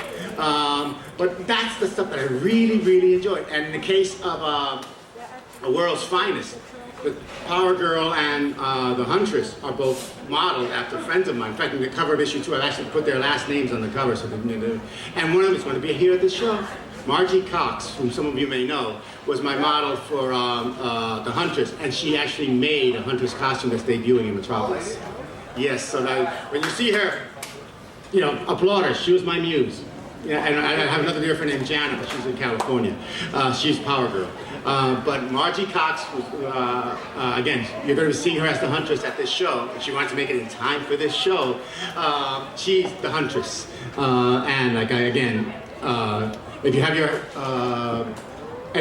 one of you have copies of World's Finest, give her a thrill, have her sign it too, okay? But that's the fun part, and I like doing more and more of that, because I've accomplished every fan dream I had when I got into comics. There were certain things I wanted to do, I pretty much accomplished it all. So now my job is to try to fulfill the fan dreams of the writers and the fan dreams of the fans, many of whom have become like family to me. So I said, okay, this I can do, making Heather Kelly, whom many of you also know, as what Clark Kent's love interest and the Ice Woman in the story. That was fun. I mean, those are the things I enjoy now, because I've been at this a long time. I got to find my pleasure wherever I can find it now. Okay, I'm running on and on and on. Obviously, one question, We have time for one more question. We've run over time. But no answers. Which is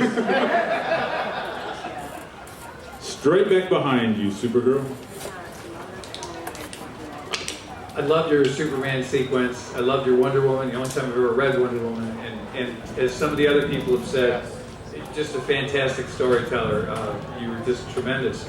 And not to open up old wounds, I've been reading Superman in some way, shape, or form since I was 4 years old. I've seen the relaunches coming and going. I love Wayne Boring. I love different things, eras. What happened when Byrne left and you had that beautiful cover redo of Superman #1, and you were going to be one of the big people, and then all of a sudden you weren't there anymore, and I don't remember even reading anything about what. Well, the thing is, and I'll take blame for that. My own ego, and getting used, and being spoiled because of Wonder Woman. It was not easy for me to write part of a story, since there was also Roger Stern, Jerry Ordway, other people who were involved in Superman. And I realized that I wanted to do something with Superman, but everything had to be worked around the other characters. Like if I wanted to do a Superman story where he basically got trapped in the Fortress of Solitude, and to re-emphasize the fact that there's a lot more terror in him than used to be. The Fortress of Solitude treats him like a virus. But in order to do that, Superman had to be out of the limelight for a while. Well, I couldn't do that if he's in the limelight in the Jerry Ordway story, Roger Stern story, and somebody else. And I found that I couldn't write half a story. So I left Superman because I couldn't play well with others in that regard. So that's my fault. But then everyone understood it. fact that, you know, I was spoiled on Wonder Woman. Wonder Woman was the only book that she appeared in. I had so much freedom. And I was, again, expecting that. Which is what they had promised me in the New 52 version of Superman, which is another reason. I had no idea that Grant Morrison was going to be working on another Superman title. I had no idea he was doing it 5 years ahead, which means I had to, my story, I couldn't do certain things without knowing what he did. And Grant wasn't telling everybody. So I was kind of stuck, oh my gosh, are the Kents alive? What are the relationship with all these characters?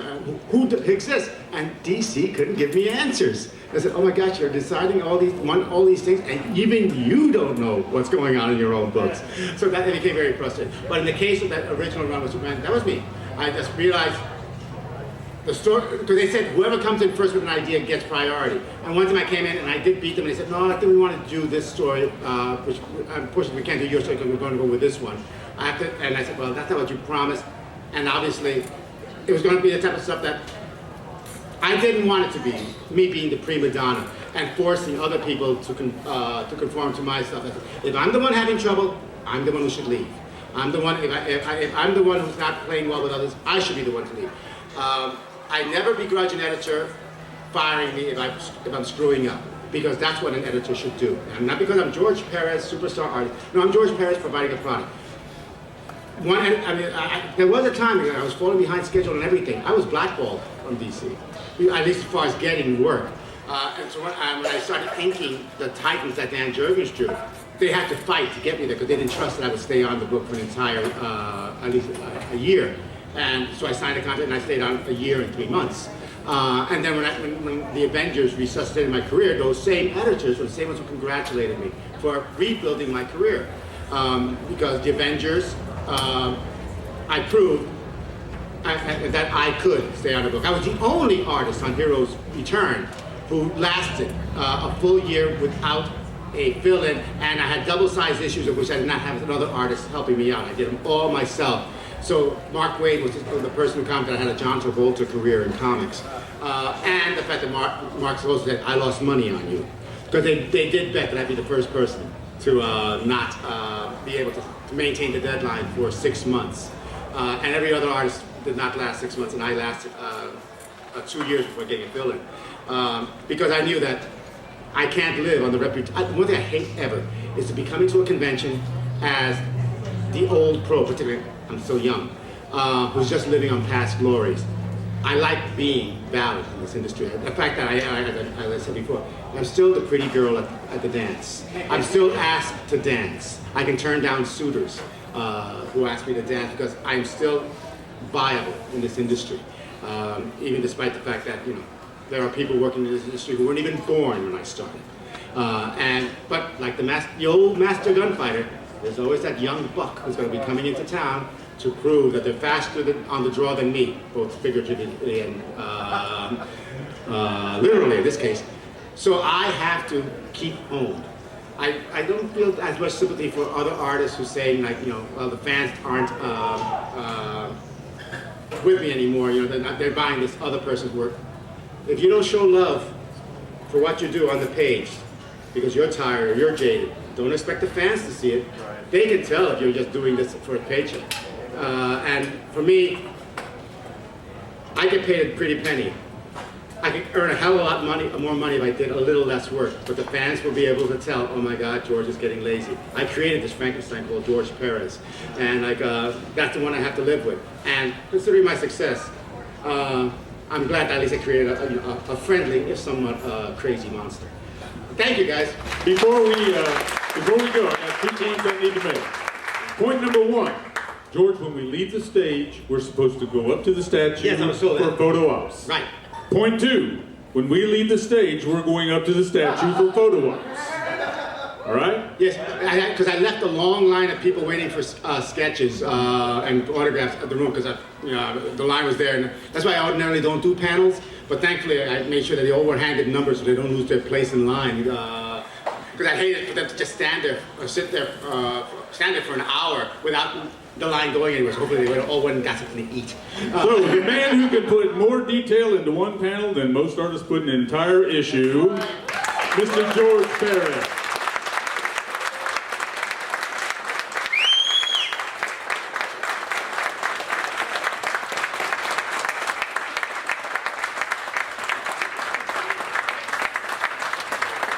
More Metropolis that we like to present. And you absolutely, you have huge fans all over. They're just so happy that you're here. So I would like to present to you the Superman of Metropolis Illinois. So now you are the official Superman of Metropolis.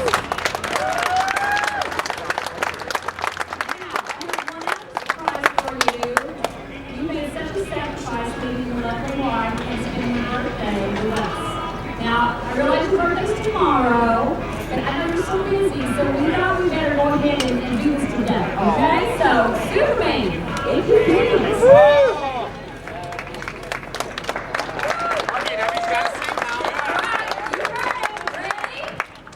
Happy birthday to you. Happy birthday to you. Happy birthday, dear George. Happy birthday to you. Thank you all.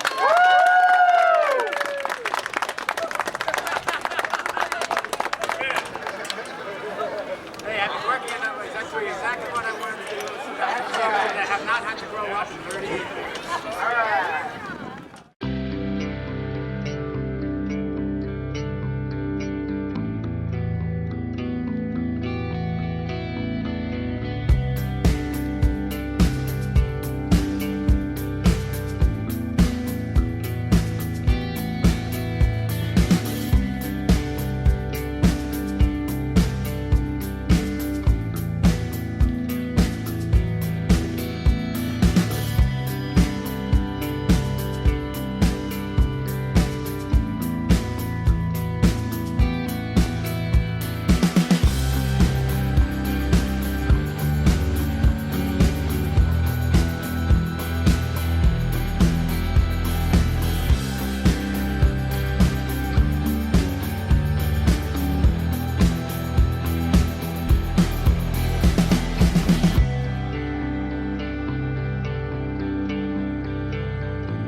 Hey, look, wife on wandering around outside. All right, welcome, one and all. This will just take a couple of minutes, it's okay. Let's get all the pictures now. Who loves John Glover?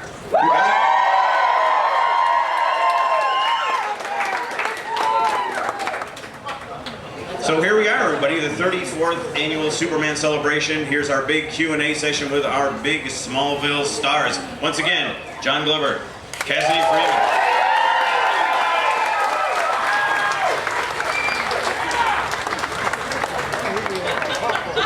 Guys, thank you very much for coming out today. You've been in town. You get in last night, today? Last night. Okay. You've had your first Q&A session, or your first autograph session. How did that go? Swell. Yeah? Everybody treating you okay? No complaints? Oh yeah. I had a necklace crocheted for me. It was great. It was awesome. Yeah, right there. Yes, thank you. I still am emotional about it. I am. She wept. I did. I guess the gift worked. That's great. I didn't get a necklace. You might want to start crocheting right now, okay? He'd probably wear it more too. What? You would. He loves knitting. It's one of his favorite things. It was crocheted. Oh, I don't know how to crochet. No. Well, maybe you can teach me a little later in the day. Okay. We could have that as an event for the celebration, actually. Crocheting. Yeah. Under the big Superman statue. Yeah. Okay. I'm there. Okay, so we're gonna have Supergirl come through to answer some questions or to have you ask your questions and everything. I do want to talk to you guys for a second before we get started. Now we'll be handling a lot of the Smallville stuff out here, of course, but Cassidy, I want to talk to you about Longmire a little bit because Longmire just premiered, and it premiered big, didn't it? There was over 4 million viewers for Cassidy's new series, Longmire. It was the highest-rated new drama and the most-watched original series in the history of A&E, so it's got to be good, right? It is good. It is good. Thank you. Yeah. How long have you been working on the series so far? We shot the pilot a year ago. Oh, okay. And then we've been shooting the 10 episodes of this season since the beginning of April. Oh, great. Okay. Yeah, so I'm still there. Excellent. Well, I'm here. Yes, sir. But I'm there. But part of you is back there. Part of me is you still left there. Part of your heart back there, but Part of me is still in New Mexico. Yeah. I was in LA a couple of weeks ago covering the Hero Complex Film Festival, and Peter Weller was there doing a Q&A about RoboCop. And you've worked with Peter as a director. He came, he came. I wasn't in that episode, but he came to New Mexico, and he actually plays a really cool part in the series as well. Have you experienced the Peter Weller experience yet? Oh yeah. Where you ask him, you know, what color shoes you're wearing, and half hour later you might get around to it. Yeah, no, he's special. He's an original guy. Yeah. So yeah, I did experience Peter Weller. I was in Peter Weller's first play with him. You were? A play called Rebel Women down at the Public Theater in New York. It was Peter Weller and Eric Roberts. It was both their first jobs. And they used to take showers together in one of those little skinny shower stalls. Both their girlfriends were waiting for them after the show, and they wanted to rush out, so they would be up in the stall together. You heard it here first, folks. They were in their early 20s, and it was quite something to watch.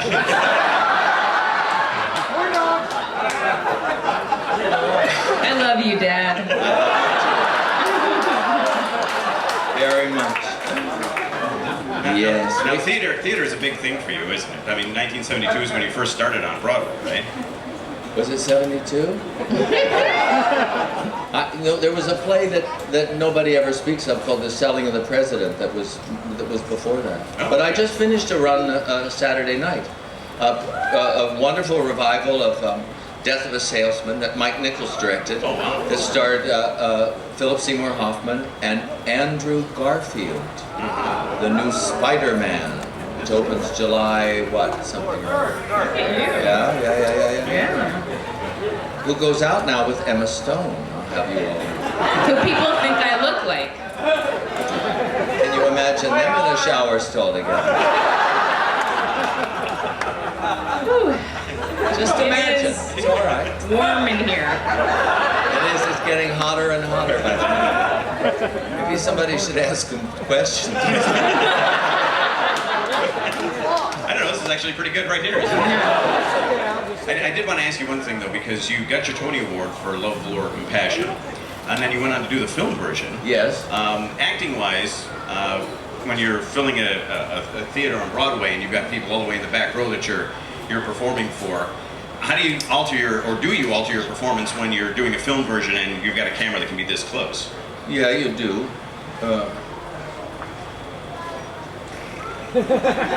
But there's something about the play that was amazing because it was it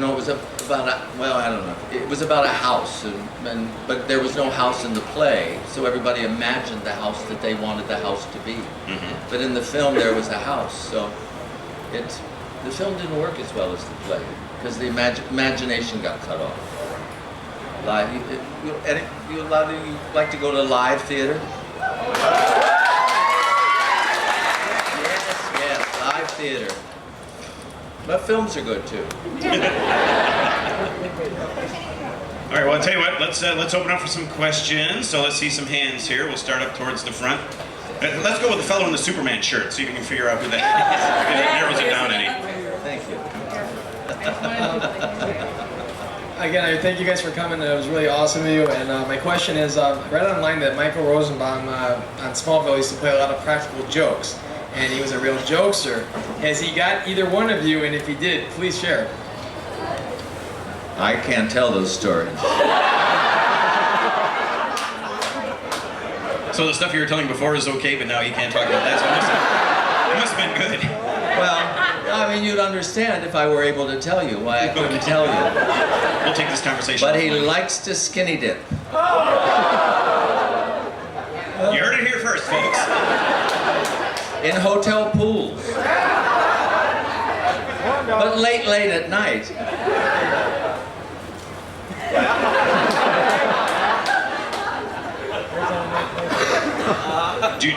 Cassidy, do you have any stories about Michael being I in didn't a meet pool? Michael Rosenbaum. I didn't meet him until we shot the finale.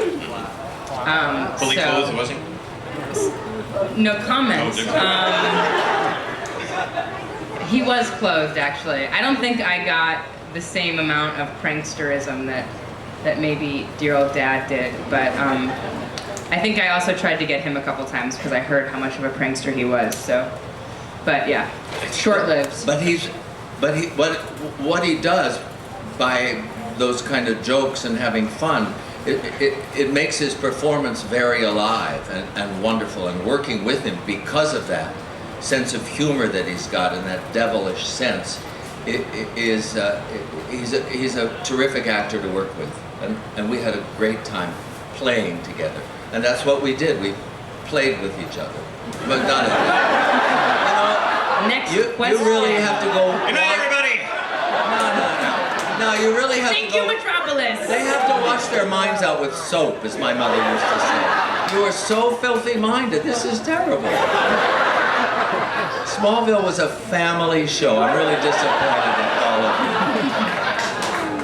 I want to first of all thank you so much for coming. It's great to have the people who portray the characters that we love so much come and be so great.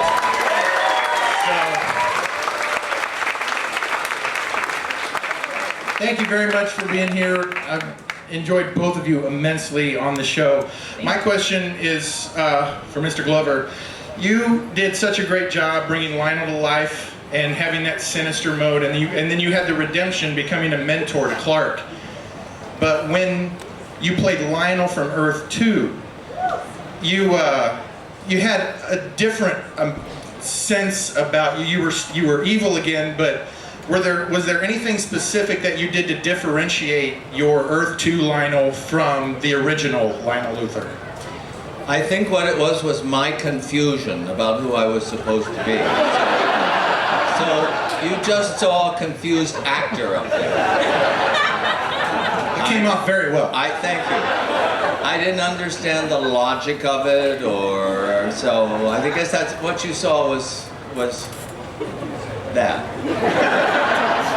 But I'm glad I honest fooled answer. you. Yeah. What an honest answer. It was an honest answer, yeah. You could have just waxed poetic and you didn't. You were just like, I was confused.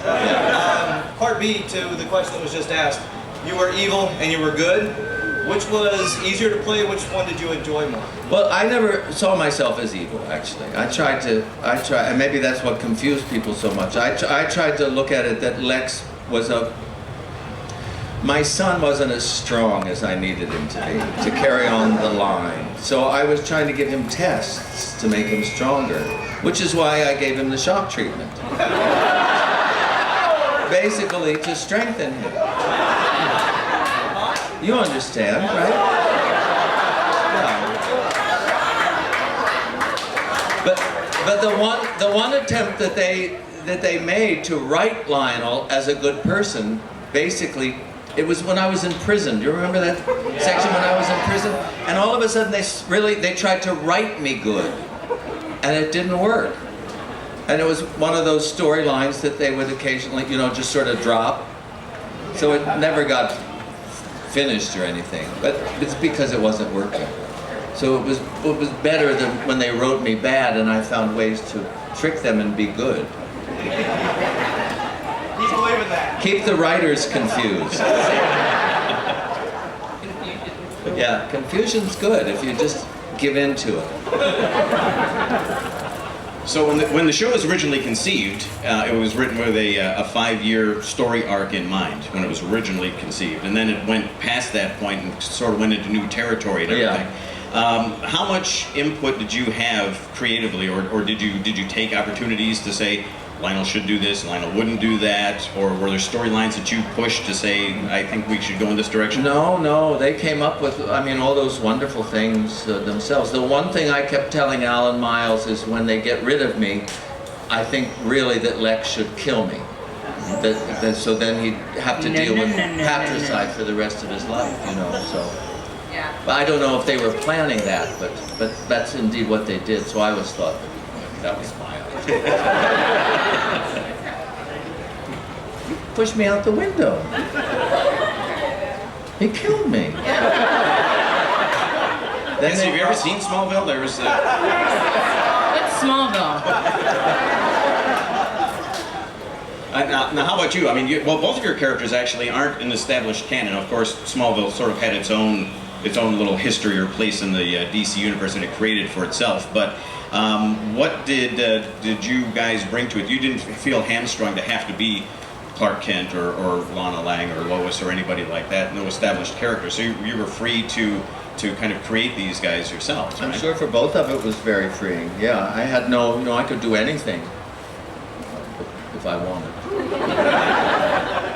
What upset me was when they started asking me to shade in my white here in my beard and make it darker.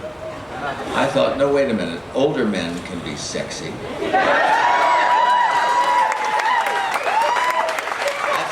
That's right. Notice all the women that are clapping right now. Yeah. So I did it, but not happily. But when I came back for that 10th season, I said, no more mascara on my beard. It was really freeing to play someone that wasn't in the comics and wasn't in the mythos because, I don't know, I think it made her more human. She could change her mind more often. I feel like characters in comics and in stories that are written specifically in this genre are either light or they're dark, and they sort of have to follow that storyline. Whereas Tess could go all over the map, and that was just how she was. So that must have been a lot of fun to be able to play all those different sides of that same character, because there wasn't a straight line for that character really, and you just never knew. Were you surprised with the directions that they took the character at times? When you'd get a script and sit down and go, okay, I didn't see that coming. Yeah, I think I was surprised sometimes, but I also was excited about it. She couldn't stay that hard staring, cold, makeup wearing the whole time. Sorry. She couldn't stay that the whole time. You can say that word on TV. It's a female dog. But she couldn't stay that the whole time. She had to change, so I was excited for it. How did they tell you right away that you were my daughter? No. When did you find that out? Season 10. Did that excite you? Yes. They dyed my hair red, though. you know? Did that excite you? Yeah, not as much. I'm going to give these guys a minute. I'll just We had a very unhealthy father-daughter relationship. I don't know if you remember. It was quite fun for me. Hi. Hello. Hi. Tessa's story arc was one of my favorites, especially in season 10 with her redemption and how Clark helped her to redeem all the things she had done in the past. Yeah. But she's also had a whole history of, in just those 3 short seasons, she had a whole history of things happen to her. What was your favorite angle that they took with Tess as far as her storylines? It's a really great question.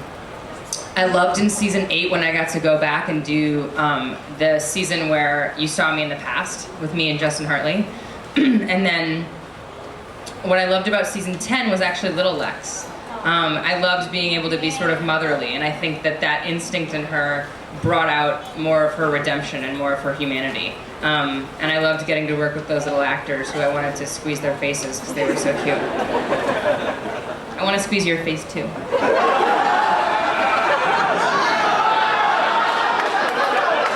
It's too hot for that. I want to actually talk about some of the stunts and the effects stuff that you guys had to deal with, because with that type of show, there's always that sort of stuff going on that you've got to either do stunts yourself or have somebody step in for you. How much of your own sort of stunt things did you do? I watched Cass work her own episode where you were kicking the da-da-da-da-da. She was amazing. She was like a stunt woman herself. She was just so athletic and sexy, and it was just amazing the stuff she can do with her body. I was worried about the B word. Thanks. I did do a lot of it because it's better if you can do it. Yeah, you know. it's always better. The only stuff that we really had stunt doubles for, that I had stunt doubles for, was stuff where I had to like fly through the air and land in a desk that shatters. But like a lot of the scenes where I was being thrown across the room, like when Davis slaps me and backhands me and I go flying across into the wall, that was me. So it was fun. But we had great stunt coordinators, and you know, they made sure that everything was The stunt safe. people were amazing. Yeah. Yes. I mean, I watched myself be thrown from balconies and things. Yeah. It was quite And they really amazing. do that. Oh yeah, yeah. They're like, just throw a mattress down there to catch me, and I'm like, what? Okay. Is that kind of a surreal experience to see yourself go flinging out of a window or something? Oh, yes. But it's hard too. It's hard to. Sorry. Well, we had a couple of stuntmen that were hurt very. Well, I mean, one was hurt very badly. I don't know if you remember when the cable broke and he fell. How many stories down? 10. Yeah, I mean that was. Yeah. That was very dangerous. And then Schneider's double once in a thing in the kitchen. He went into the end of a cabinet and really, cut his ear. Just stopped. I mean, he laid there. Usually they get up pretty soon, and he just laid there because he knew that he'd Something really was been wrong. hurt. Yeah. I had a stunt girl break her face on the camera on the mat box. This is really fun stuff to talk about, huh? But she really hurt herself. But some of these things are very, very dangerous. So Yeah. I mean, there's a lot of attention, and they go through them the moves and moves and moves. So there's when you're about to see a stunt happen, it can get very tense on a set. Yeah. My question is for Mr. Glover. When you did the episode when you and Clark changed bodies, was it hard to act like Clark? Yes, it was. I'm used to, being one. He did me great, and I couldn't. It was very hard for me to be not simple is the word, I guess, or pure, or just to do nothing. That's true. I kept wanting to do things all the time and they kept saying, no, Tom doesn't really do anything. Well, he doesn't have to. That's why he was so wonderful as Clark Kent. He was born that way. There was just this still wonderful thing, and I was busy. I call myself a propaholic. I'm always looking for things to do, and he just was so simple and pure, and that was the problem that I had. I surprised myself how difficult it was for me. And he just found mannerisms from me and was, I thought was heaven. Yeah. So, wasn't he great in that episode? Yeah. So from an actor's standpoint, I mean, being able to do, with episodic television like that, Smallville is kind of unique in the fact that you have opportunities like that to step out of your character, because your character has different arcs and things, so there's a little movement, but to be able to step out to actually try to ape another actor and try to create that's kind of unique for a show like Smallville, for an actor to be able to do and that. that's what I mean. There were all these things that the writers came up with that were so inventive and wonderful for us all to do. Yeah. I have a question for both of you. Have you ever seen any of the other Superman series or the comic books? And if you read the comic books, did you like them or the other series? But when I was a kid, I used to watch the original Superman on prime time. I mean, I'm an old guy, so I remember that one. And I used to do plays with Chris Reeve up at Williamstown, so those movies were wonderful. I didn't read the comic book though. You a fan of Superman? I have two brothers. One of them is actually named Clark, and isn't that weird? Yeah, he really was creeped out watching me on Smallville. Because I'd be like, Clark, and he'd be like, whoa! It was weird for me too, though. Tom really liked to make fun of me for that. And my eldest brother, Crispin Freeman, is a voiceover actor. For a lot of animation, and so sometimes I'll get inspired by him, but I wasn't really. I mean, I watched the movies, I think, like anyone did, but I didn't read the comics. So you mentioned your brother Clark. Now you guys produced and acted in a film together, right? We did, yeah. What was your impetus to get into the producing? Just to create your own product, to create something that you could star in, or? You know, we kind of shared the producing thing. He was more of the the post-producer. He dealt with things after, and I was more of the on-set producer because I'm sort of a mom in that way, and I like to take care of people, and I knew that it was a really low-budget film, and I wanted to make sure that it was basically a horror film that a friend of ours from college wrote, and we got all of our theater friends from college, because I went to theater school. We got everyone together, and we made a movie in New Hampshire for 3 weeks. Called Yellow Brick Road. Called Yellow Brick Road. And so I produced so that I could be kind of in control of making sure that everyone was fed and everything was safe and taken care of. But it was a lot of responsibility, but really fun. So now having that double duty of producing and lead actress as well, yeah. was that like really daunting for you, or was it just another day at the office? It was just another day at the office. I think because I didn't have to answer to someone I didn't know. Like, I didn't have a director I didn't know. The directors that directed that had been directing me since I was 18. So there was a language between all of us, and we had the script well in advance, and we actually spent an entire week at Middlebury College rehearsing the movie as if it were a play. And so we were really comfortable with it. So I felt like I had enough energy to devote my time to two things. Awesome. Yeah. So John, producing-wise, have you gotten into any producing? Are you interested in that? Do you produce theater, or do any directing? No. No, just straight acting. There you go. You know what you want, and you go for it, and you like it, right? Yeah. And John also noticed that all the way in the back, in the very middle, there's a young fellow that's had his hand up for quite a while. So let's get back to him back there.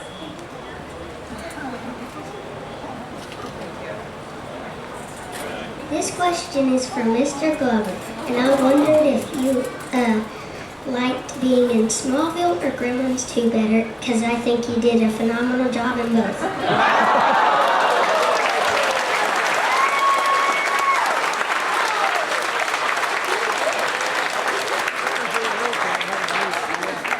I had a great time doing both of them. I had to commute to Vancouver to do Smallville, and we shot Gremlins 2 at Warner Brothers, was just about 15 minutes from where I lived. So that made a bit of a difference. Because Smallville was 7 years, and anyway. But my favorite scene in Gremlins 2 was when I put the gremlin down the paper shredder. I got spewed with all that green gremlin gook. It's a fun movie. I had a great time doing it. Another one of your films, a holiday classic shown in my home every year is Scrooge. Scrooge. You're awesome in that film. I love that movie.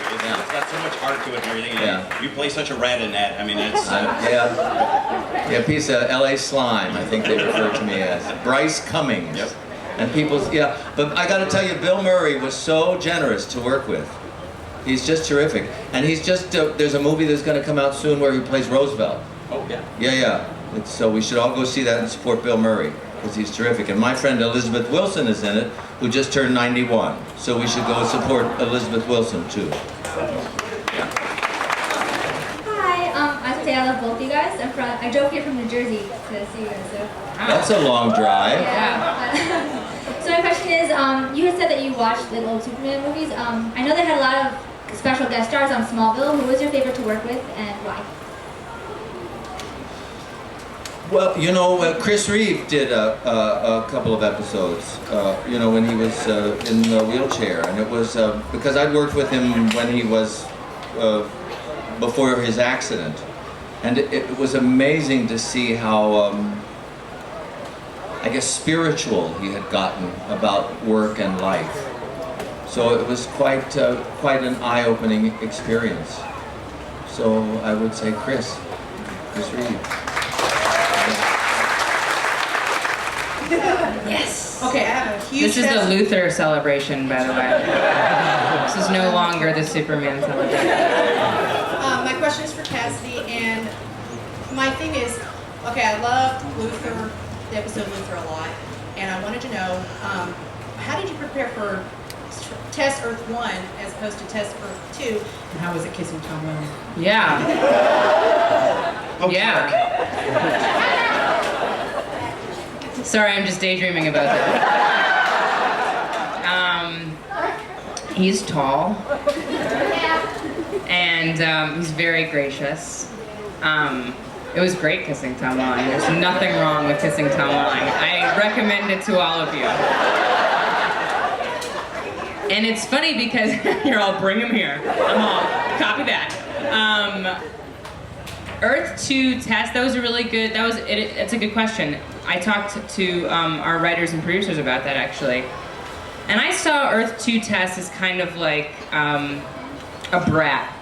I saw her as kind of like a rich girl, like Gossip Girl, you know what I mean? Like she got everything she wanted and she knew what she wanted and she didn't have a great relationship with her dad.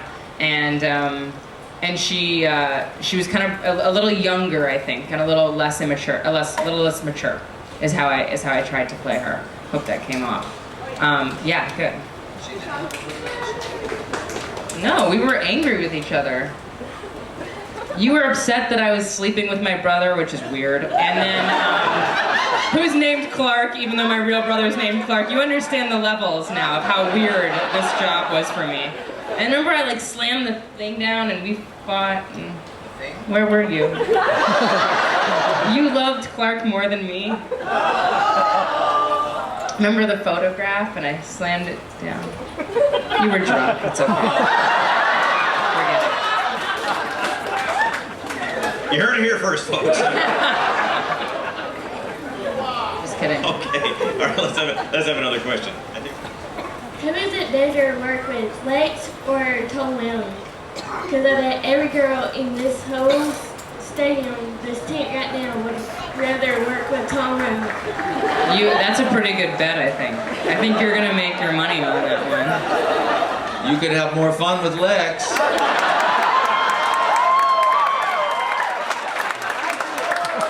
That might be true, actually. I'm telling you. Did you like your part a lot? Both of you guys? Did you like your part a lot? I loved my part a lot. Yeah. Some days. Other days you wished you had my part? Some days I wished I had your part. I had a good part. You did. You had a really good part. See, when this comes out on DVD, we'll have the... Did you like your part? I liked my part a lot. I did. A lot.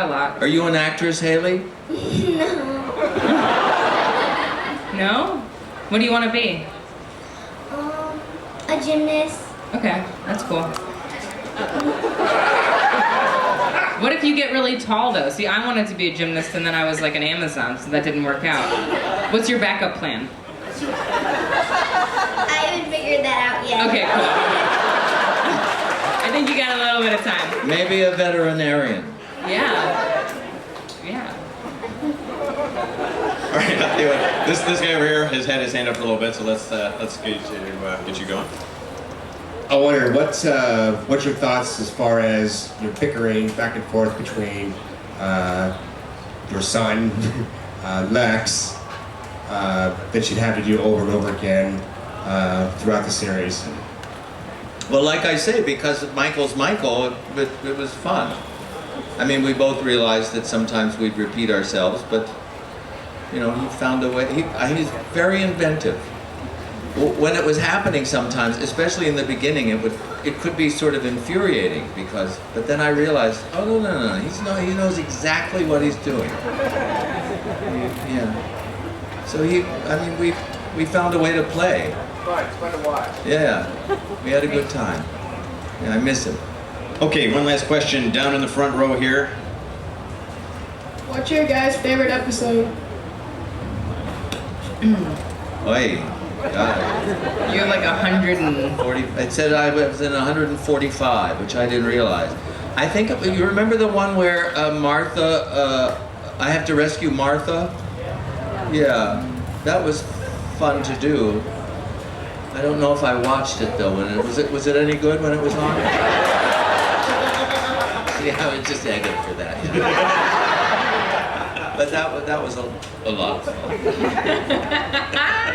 I liked being a zombie, and I liked, yeah, right? And I liked killing zombies with my samurai sword. What? When was this? You weren't there. This started as a family drama. It was so fun.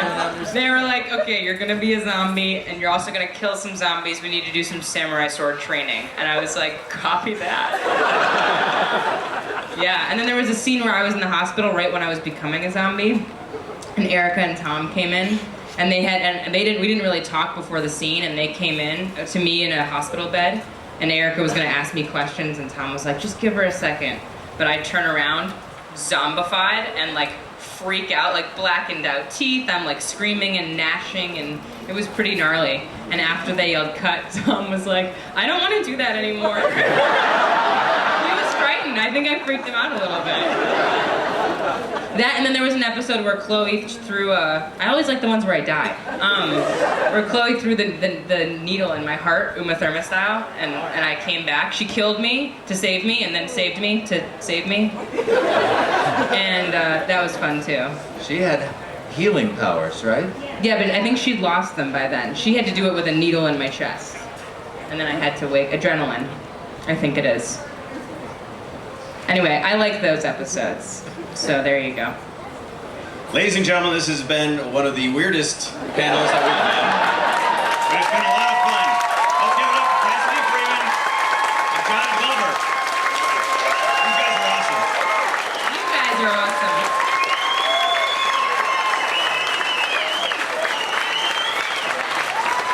Folks, here's Carla. She has a little something that she'd like to share with you. All right, well, first of all, I have to say, Stephen Kirk, you are awesome. You are the man. Didn't he do a great job? All right. And John and Cassidy, you have been very gracious guests, and I know we're just halfway through the day here, but we have a special award we'd like to give out to our guest. And even though you guys are Luthers, we're going to go ahead and give you this anyway. But we have, this is an official, this makes you official. So if they bring Smallville back and they make you characters, you can be a Superman now. Because this is the Superman of Metropolis Award.